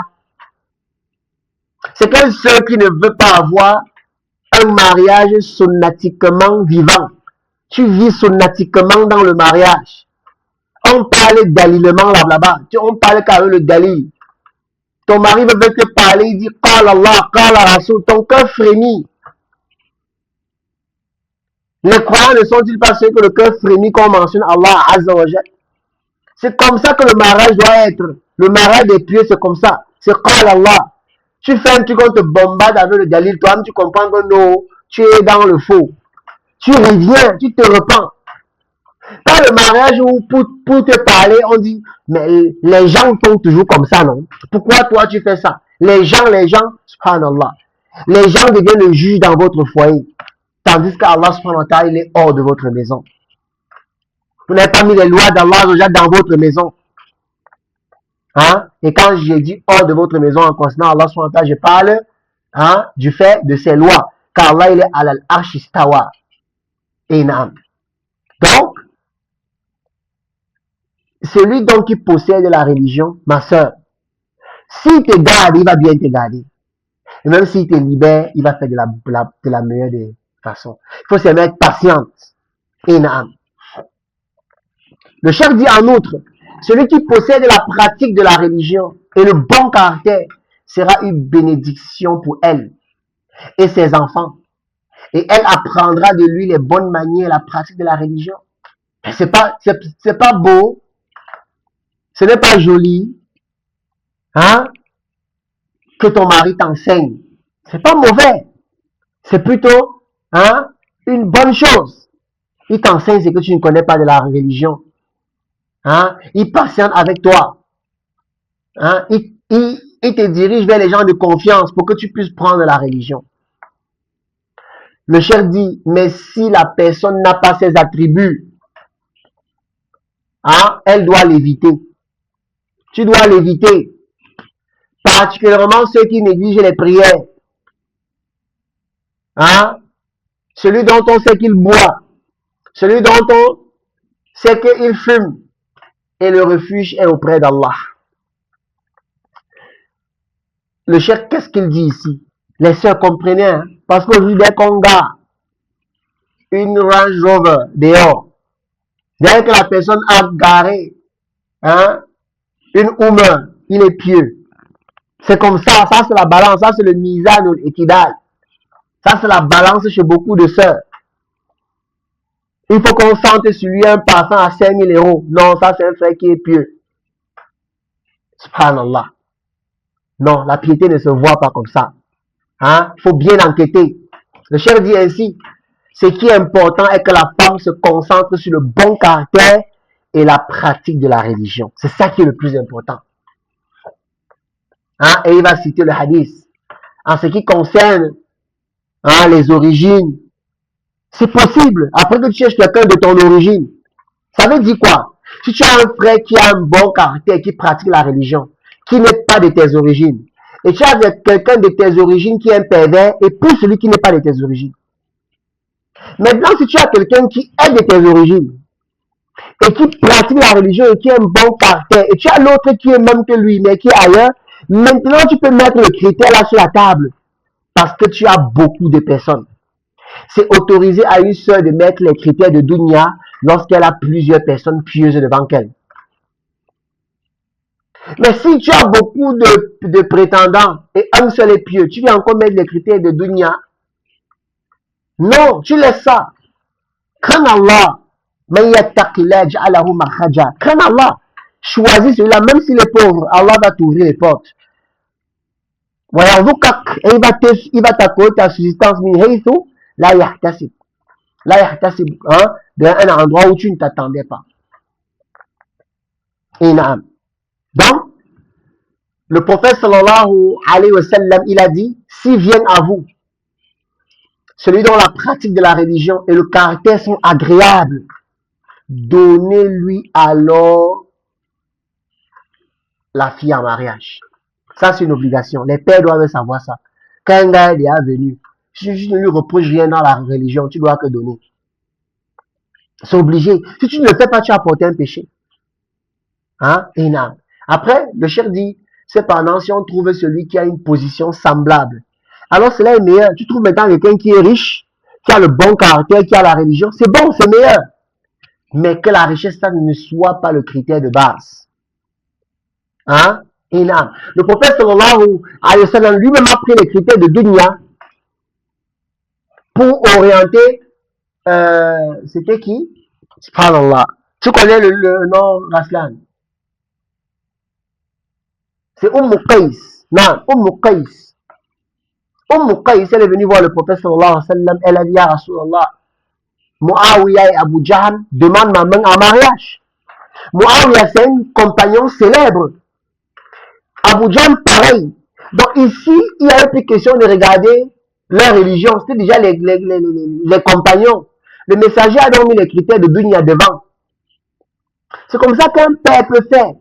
Si deux garçons qui sont sur la sunna, qui sont pieux, demandent ta fille, maintenant tu peux regarder qui a un bon dunya par rapport à l'autre. C'est pas interdit. Mais que ce ne soit pas des conditions. Je ne sais pas s'il me fait comprendre. S'il ne me fait pas comprendre, vous pouvez poser des questions après par mail. Donc, qu'est-ce que le messager a dit? Que par rapport à Abu Jahl, il ne dépose pas son bâton. C'est-à-dire, il n'enlève pas son bâton de son épaule. C'est parce qu'il était quelqu'un de très violent. Il frappait beaucoup les femmes. Et le messager a dit, wa amma Muawiya fasuhluq la malala. Et Muawiya, il est pauvre, il n'a pas d'argent. Épouse plutôt Oussama ibn Zayd. Vous voyez que le messager ici a mis les critères de dunya. Pourquoi? Parce que la religion était déjà établie chez les gens là. Ils avaient déjà une bonne religion. Il a dit, cherche maintenant qui a le meilleur dunya parmi eux. J'espère que je me suis fait comprendre. Maintenant, le choix de la bonne épouse, mon frère. Hein? Ici encore, j'ai écrit mon frère, ma soeur, mais c'est plutôt mon frère. Hein? Non. Donc, mon frère, prends ce conseil précieux du chef Saleh ibn Fawzan, ibn Abdillah al-Fawzan. Hafidahullah, rafa'allahu darajat. Et avant ça même, j'aimerais rentrer encore au niveau de chez les sœurs. J'aimerais vous lire rapidement un conseil du Cheikh Mohamed ibn Jamil Zeyno. Il a dit, chère sœur, je vais lire sans commenter pour qu'on gagne en temps. Il a dit, chère sœur, ne sois pas séduite par l'argent, le rang social ou la beauté, mais choisis plutôt l'homme de foi, conformément à ce qu'a dit le messager sallallahu alayhi wa sallam. S'il se présente à vous celui qui vous a plu par sa moralité et sa vertu, mariez-le. Si vous ne le faites pas, il y aura des troubles sur la terre et un horrible ravage. Le hadith est bon, rapporté par Tirmidhi. Le cheikh dit encore, si ton mari vertueux t'aime, écoute bien ma soeur, si ton mari vertueux que tu as choisi t'aime, il te soutiendra dans tes affaires religieuses et matérielles. Et même s'il ne t'aime plus, si l'amour finit, il ne va pas aller jusqu'à te haïr, ni te léser, ni te mépriser. Pourquoi? Parce qu'il va respecter la parole du prophète sallallahu alayhi wa sallam, qu'un croyant ne déteste pas une croyante. Si l'un de ses côtés lui déplaît, il lui plaira un autre côté. Rapporté par Muslim. Hein? Il m'oblige quand même un peu de commenter. Tu épouses un homme pieux, vous avez un problème. Tu t'attends à ce que vous causez toute la nuit. Il fait comme s'il y a des rien. Il cherche une, il passe à autre chose. Et plus tard, tu as l'impression qu'aucun problème ne s'était passé. C'est comme ça que la personne pieuse elle réagit. Hein? Et le hadith est rapporté par Muslim. Le chef dit, le mari vertueux t'aide à inculquer à tes enfants l'éducation islamique pure. Voilà les avantages du mari vertueux. Le chef dit, l'islam sera la référence principale pour votre vie de couple. C'est ce qu'on a dit. Le chef dit, la satisfaction de s'en remettre à lui sera mutuelle. Regarde, quand tu viens auprès de ton mari, il te conseille avec les dalils. Tu viens auprès de ta femme, elle te conseille avec les dalils. Il y a aussi les frères qui ont le cœur mort. Sa femme le conseille, lui, il ne prend pas. Même si elle a apporté tous les hadiths, là, il dit, tu n'es qu'une femme. Subhanallah. Réveillez vos cœurs, les frères. Inam. Donc la satisfaction de s'en remettre à lui sera mutuelle. Ce qui réalisera votre bonheur dans ce bas monde et dans l'au-delà. Le cheikh dit, le mari vertueux te porte conseil si tu t'es trompé et te montre la vérité. Le cheikh dit, à l'homme de choisir la femme pieuse attachée à sa religion. Il donne aussi un conseil à l'homme. Elle protège sa maison, la maison de l'homme, sa famille, de tout manquement à la bonne moralité et respecte le droit de son mari sur elle. Donc, voilà ces quelques conseils du cheikh Mohamed Jamil Zeyno. Donc, on peut passer au choix de la bonne épouse et du conseil du cheikh Saleh ibn Abdillah, le cheikh Saleh ibn Fawzan ibn Abdillah al-Fawzan. Il dit, Le prophète sallallahu alayhi wa sallam a dit au sujet de l'épouse, on épouse une femme pour ses biens, pour sa beauté, pour sa lignée, pour sa religion. Donc le messager nous cite ici les choses qui font généralement que les gens choisissent une femme, de façon générale. Les gens ont ces 4 caractéristiques parfois. L'une de ces 4 caractéristiques qu'eux veulent. L'autre veut seulement une femme riche. L'autre veut une femme qui est belle. L'autre veut une femme qui a une bonne lignée, c'est-à-dire sa famille est puissante. L'autre veut une femme qui est religieuse. Le cheikh dit, il cite la fin du hadith et il dit, choisis celle qui est pieuse. Voilà la solution, mon frère. Choisis celle qui est pieuse. Puisse tes mains se laisser couvrir de poussière. C'est que tu vas perdre. Tu ne choisis pas la femme pieuse, tu vas perdre. Je tiens aussi à rappeler aux frères que yani, la femme pieuse prime. Et le hadith au niveau de la femme a précisé la piété. Et la piété englobe la religion et la base du comportement. Mais il y a certains comportements, yani, tu dois désespérer de la perfection dans le comportement chez la femme. Ou bien même de l'approchement même de la perfection. Le prophète sallallahu alayhi wa sallam a dit, parmi les hommes, plusieurs ont atteint la perfection, mais parmi les familles, il n'y en a que 2. Mariam, la mère de Isa, et Asia, la femme de Pharaon. Donc, tu dois savoir que la femme, elle est tordue. Tu ne dois pas rechercher une hourine sur la terre. Tu ne dois pas rechercher une malak. Une malaka sur la terre. Hasha wakalla. Mais recherche celle qui est pieuse. Recherche celle qui est pieuse.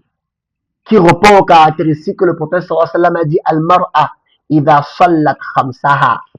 La femme, si elle prie ses 5 prières quotidiennes, enquête si elle prie. Enquête si elle prie. Wa samat sharraha. Elle jeûne le mois de Ramadan. Wa ahsan al-farjaha. Elle préserve sa chasteté. Tu connais qu'elle n'est pas parmi les fornicatrices. Tu enquêtes. Tu regardes, tu vois qu'elle préserve son corps. Elle se couvre bien, elle se voile bien. Et la dernière caractéristique des femmes pieuses, tu ne peux pas connaître ça. C'est quoi? Et qu'elle obéit à son mari. Tu peux pas connaître parce qu'elle est encore célibataire. À moins que c'est une divorcée. Hein? Tu peux te renseigner auprès des gens de confiance. Bon, pas auprès de son ancien mari, parce que lui peut, voilà, lui peut, à moins que c'est quelqu'un qu'on connaît qui dit la vérité. Sinon, tu peux te renseigner, est-ce que la fille s'y obéissait à son mari? Mais si tu veux savoir si une fille est obéissante, regarde comment elle se comporte envers son père. Demande à son père en le regardant dans les yeux, est-ce que la fille s'y obéit? Le père ne manque pas, jure par Allah. Tu lui demandes ça comme ça, cache. Qu'est-ce que la fille s'y obéissante? Parce que si elle ne parvient pas à obéir à son père, mon frère, comme on dit souvent ici au Cameroun, l'AVC est gratuit. C'est le traitement qui dérange. C'est le traitement qui est difficile. Si déjà son père, elle n'obéit pas à son père, c'est dangereux. Énorme. Donc cherche une femme qui prie, qui jeûne, qui préserve sa chasteté et qui est obéissante. Elle a déjà les bases de l'obéissance. Quand tu as ça, patiente sur les autres défauts, ça va aller. Si elle prépare beaucoup de sel, si elle ne connaît pas encore bien se laver, elle ne connaît pas encore bien laver la bille, elle ne connaît pas encore bien laver le sol, elle ne sait pas prendre soin de la maison, laisse ça. Ce sont les points secondaires. Ce sont les points secondaires. Patiente et éduque-la. Patient et éduque-la dessus. Inch'Allah, elle va s'en sortir. Le chef continue et il dit, le prophète sallallahu alayhi wa sallam a choisi une de ces 4 qualités, la femme pieuse, même si elle n'est pas si belle ou qu'elle n'est pas très riche. La religiosité comble la richesse dont elle est dépourvue, ainsi que la lignée et la beauté qu'elle n'a pas. Bien qu'elle est religieuse, elle est belle. De toutes les façons, les bons gars connaissent ça. Les bons gars connaissent la beauté qu'il y a quand tu regardes une femme qui lit le Coran matin soir, qui te rappelle Allah Azza wa Jal. Quand tu sors, elle dit, oh mon mari, crains Allah. Ramène que ce qui est halal ici à la maison. Même si on mange l'écorce de l'arbre, Ne te casse pas dehors là. Je vais patienter, Inch'Allah. Imagine le genre de femme, si mon frère, tu es perturbé par quoi? À moins que c'est toi qui es perturbé par la vie. Hein? Et non. Maintenant, il y a certaines personnes qui citent la parole du compagnon qui a dit, hein, euh, c'est plutôt, non, c'est un tabi'in. Hein, il a dit que mon épouse est celle qui me réjouit quand je la regarde. Et ils ont mis la beauté comme une condition. Ça, c'est faux, mon frère. Regarde la parole du Tari. Il dit, mon épouse est celle qui me réjouit quand je la regarde. Ça veut dire quoi? Il a épousé une femme et il lui achète les habits. Il lui achète les bijoux. Il lui achète les sous-vêtements, les sous-vêtements pour qu'elle soit belle quand il la regarde. C'est ce que ça signifie. Quand tu achètes la femme, elle a un même habit depuis 6 ans. Ça sent déjà le piment. Hein? Tu ne fous rien. Tu connais seulement inviter les frères pour qu'ils partent manger la viande avec toi. Donc, ton épouse est celle qui te réjouit quand tu la regardes parce qu'en fait, il n'y a pas de femme laide. Il y a une femme qui peut te déplaire, mais tu l'arranges. Tu fais des choses qui vont... Tu vas forcément trouver un truc sur son corps qui va te plaire. Alors, on ne peut pas créer un corps comme ça, rien dessus, ne serait-ce que ses doigts. Tu jouis en regardant ses doigts. C'est-à-dire, tu jouis du fait de regarder ses doigts. C'est comme ça. Donc, ne prenez pas des hasards et vous déposez au mauvais endroit. Ta femme est celle, il a dit mon épouse, il n'a pas dit ma fiancée est celle qui me plaît quand je la regarde. Lisez encore bien le test là.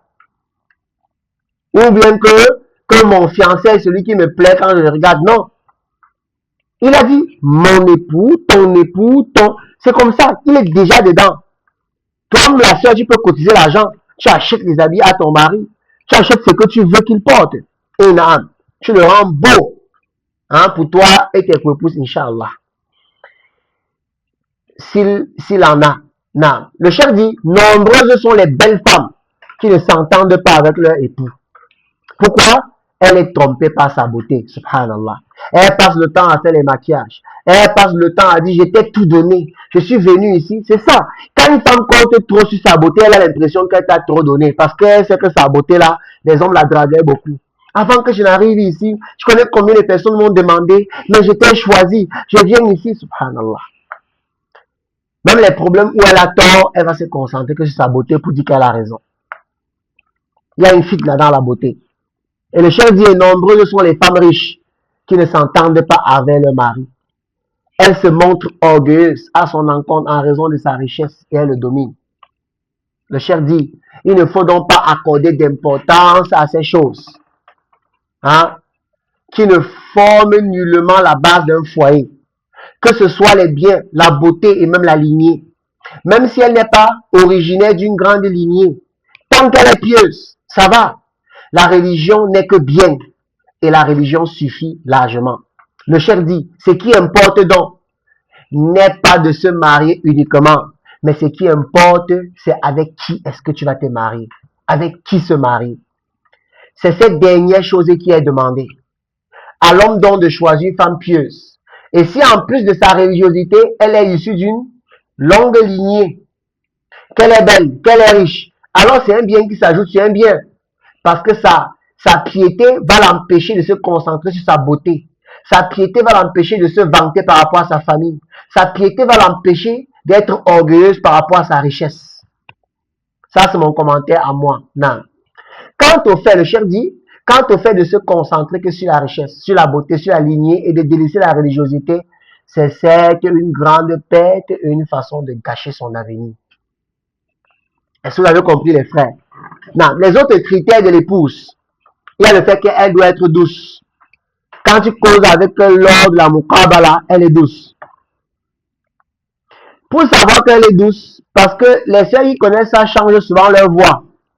Quand tu arrives pour la muqabala, salam alaikum akhi. Hein? Elle change sa voix. Pour connaître ça, tiens une longue conversation. Pour permettre à ce qu'elle oublie, jusqu'à ce qu'elle regarde son habitude de souvent. Si elle te parle déjà durement, tu sais que non, ça, c'est pas une femme qui est douce. Parmi les critères de la femme, c'est qu'elle doit être douce. Hein? Et ça, ce sont des critères sur lesquels tu peux passer. Donc, c'est pas une condition. Une femme peut être douce et tu l'adoucis. Hein? Et il y a la fertilité, la fécondité. Ce sont des critères secondaires qui sont importants. Car ce n'est pas interdit d'épouser une femme infertile. Rien n'a interdit ça. Hein? Et bien au contraire, c'est permis de les épouser. Hein? Afin qu'elles puissent bénéficier des enfants de leur co-épouse, de les éduquer. Et hein? La preuve, c'est le hadith d'après Ma'qal ibn Yasar, radiallahu anhu. Le prophète sallallahu alayhi wa sallam a dit, mariez-vous avec la femme douce et fertile, car je vais me vanter de votre nombre par rapport aux autres communautés. Rapporté par Abi Daoud dans ses sunan, le numéro 2050, et authentifié par le Cheikh al-Allama al-Albani, rahmatullah alayhi. Voilà donc parmi les critères, les autres critères de la femme. Hein? Je tiens ici donc à mettre en garde les frères, comme l'a dit le Cheikh Suleiman ibn Salim Yarouhili, il a dit Ihdan Nisa al-Khamsa. Évite 5 types de femmes. Ihdan Nisa al-Khamsa. Annana, Hannana, Haddaqa, Barraqa wa Shaddaqa. Hein? Il a cité 5 types de femmes qu'il faut éviter. Parfois, tu peux ne pas les connaître avant le mariage. Mais c'est à toi de mettre les plaies. Tu connais bien les définitions de Annana, Hannana, Haddaqa, Barraqa, Shaddaqa. Et quand, lors de la muqabala, tu la testes, tu l'éprouves. Et les sœurs qui sont déjà mariées, écoutez ça pour ne pas avoir le genre de comportement-ci. Parce que c'est nuisible pour l'homme. Ça fait partie des raisons valables pour que l'homme te divorce. La femme Annana, avec le Alif Hamza, Annana, le cheikh explique, Annana, c'est celle qui a de multiples lamentations. Elle se plaint beaucoup. Elle n'est satisfaite de rien et rien ne lui plaît. Elle n'est quasiment jamais heureuse avec son mari. Hein? Moi, les jours, elle pleure, tu la trouves toi en train de pleurer, tu ne l'as pas tapé, tout le quartier peut croire que tu la bastonnes. Elle est toujours triste, elle est pâle. Moi, les choses, elle pleure, elle crie, elle se lamente, elle, subhanallah. Le cheikh dit, avec celle-ci, la vie ne peut être heureuse. Et tu peux remarquer ça même pendant les fiançailles. Tu essayes de l'éprouver, mon frère. Il ne peut pas dire nos secrets ici, c'est qu'elles vont capter. Mais cherche, renseigne-toi auprès des gens de confiance. Quel genre de preuves tu peux faire pour savoir si elle est Annana? Si c'est une lamentatrice ou c'est une lamenteuse. Je ne sais pas, les gens du français. Hein? Et non. Donc, le cheikh dit, ce genre de femme, du moment où le mari entre jusqu'à ce qu'il donne ou qu'il ne sorte, elle est que sous lamentation. Elle va commencer avec les plaintes. Ces plaintes ne finissent pas. Ça ne finit pas. Le mari ne ressent plus la douceur du foyer. Alors que Allah dit, min ayatihi an khalaqa lakum min anfusikum azwaja. Les sœurs, si vous pouvez connaître le nombre de motos que vos maris esquivent dehors. Je ne sais pas s'il y a les motos en Europe. Ici au Cameroun, il y a un métier qu'on appelle les motos. Tu veux traverser la route, l'autre peut te porter seulement. Il esquive les motos. Il court des risques. Il rentre. Parce que le matin, en partant, il n'a pas mangé la nourriture que tu as préparée. Ou bien le matin, en partant, tu as passé la salade, il a répondu que bizarrement, tu vas l'occuper pendant 2 heures pour lui raconter comment chez vous, ton père répondait toujours à ta salam. Et tes amis répondaient à ta salam. Et tes amis connaissent que tu passes toujours la salam. Inna lillahi wa inna ilayhi raji'un. Laisse-le se reposer, ma soeur. Même pour parler à son mari, on cherche le moment où tout va bien. Il y a un problème. C'est un peu comme la mamie qui est en train de bouillir. Quand ça boue là, tu couvres d'abord. Hein? Tu couvres pour que l'odeur ne se partit pas trop. Tu couvres. Quand tu sens que les choses, tu diminues plutôt le gaz. Tu diminues le feu. Tu diminues le feu. Quand tu sens que l'odeur est finie, tu ouvres. Maintenant, tu sais à manger. C'est comme ça. Quand il y a un problème, évite de vouloir trop parler pendant le problème. Tu peux pousser même ton mari à te divorcer sous l'effet de la colère. Calme le jeu, passer à autre chose. Même dans 1 mois, dans 2 mois, tu dis, bon, mon père, vraiment, hein, tu emploies les mots doux. Inch'Allah, il y a un chapitre pour ça. Inch'Allah, si on a le temps.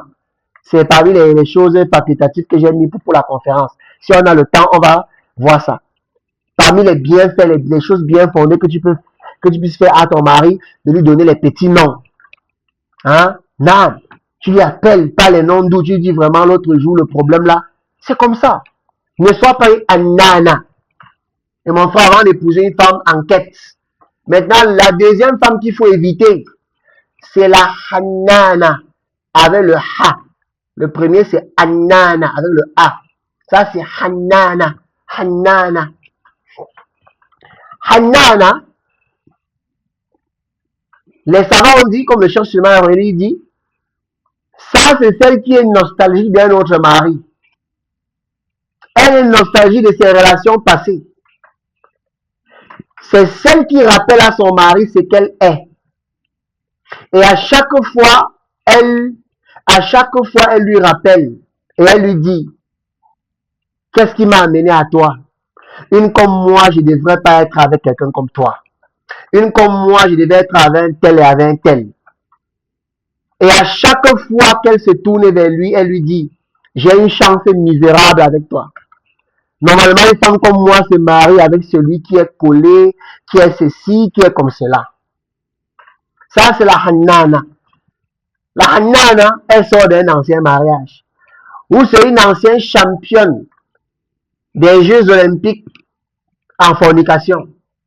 Elle te compare donc avec les joueurs de son ancien championnat. Quand tu épouses une fille, toi tu joues les compétitions nationales, elle est jouée derrière la Champions League. Toi tu apprends encore à jouer les compétitions nationales. Quand tu arrives, elle dit, mon frère, tu ne cours pas bien. Nous on courait 6 tours du stade. Toi tu as demi-tour du stade, tu t'es arrêté comment? Non, non, non, non, non. Quand j'étais encore avec Papi, quand j'étais avec Pépito, elle te raconte ses histoires avec Papi et Pépito. Celle qui était mariée, vraiment, mon ancien mari me manque. Elle te dit à toi son nouveau mari, mon ancien mari me manque. Lui, on courait le stade 10 fois. Toi, tu commences, je me chauffe encore. Bon, ceux qui sont mariés comprennent que ça, ce n'est pas une histoire de stade, ni une histoire de course. Non, on ne va pas trop détailler afin que ce ne soit pas convenable pour les célibataires. Soit elle te rappelle chaque fois que tu ne la mérites pas. Ça, c'est la hanana. Même durant les fiançailles, tu vois ça, elle te dit que, bon, en fait, c'est parce que mon père, sinon toi, là, les hommes qui me draguent sont comme ça, comme ça. Mon frère, laisse. La plupart des temps, même la fatia, elle n'a pas, laisse seulement, tu pars, cherche ailleurs. Énorme. Troisième type de femme qu'il faut éviter, haddaqa. La haddaqa. J'espère que le micro passe. Non, haddaqa. Ils ont dit que haddaqa, c'est celle qui jette son regard sur toute personne.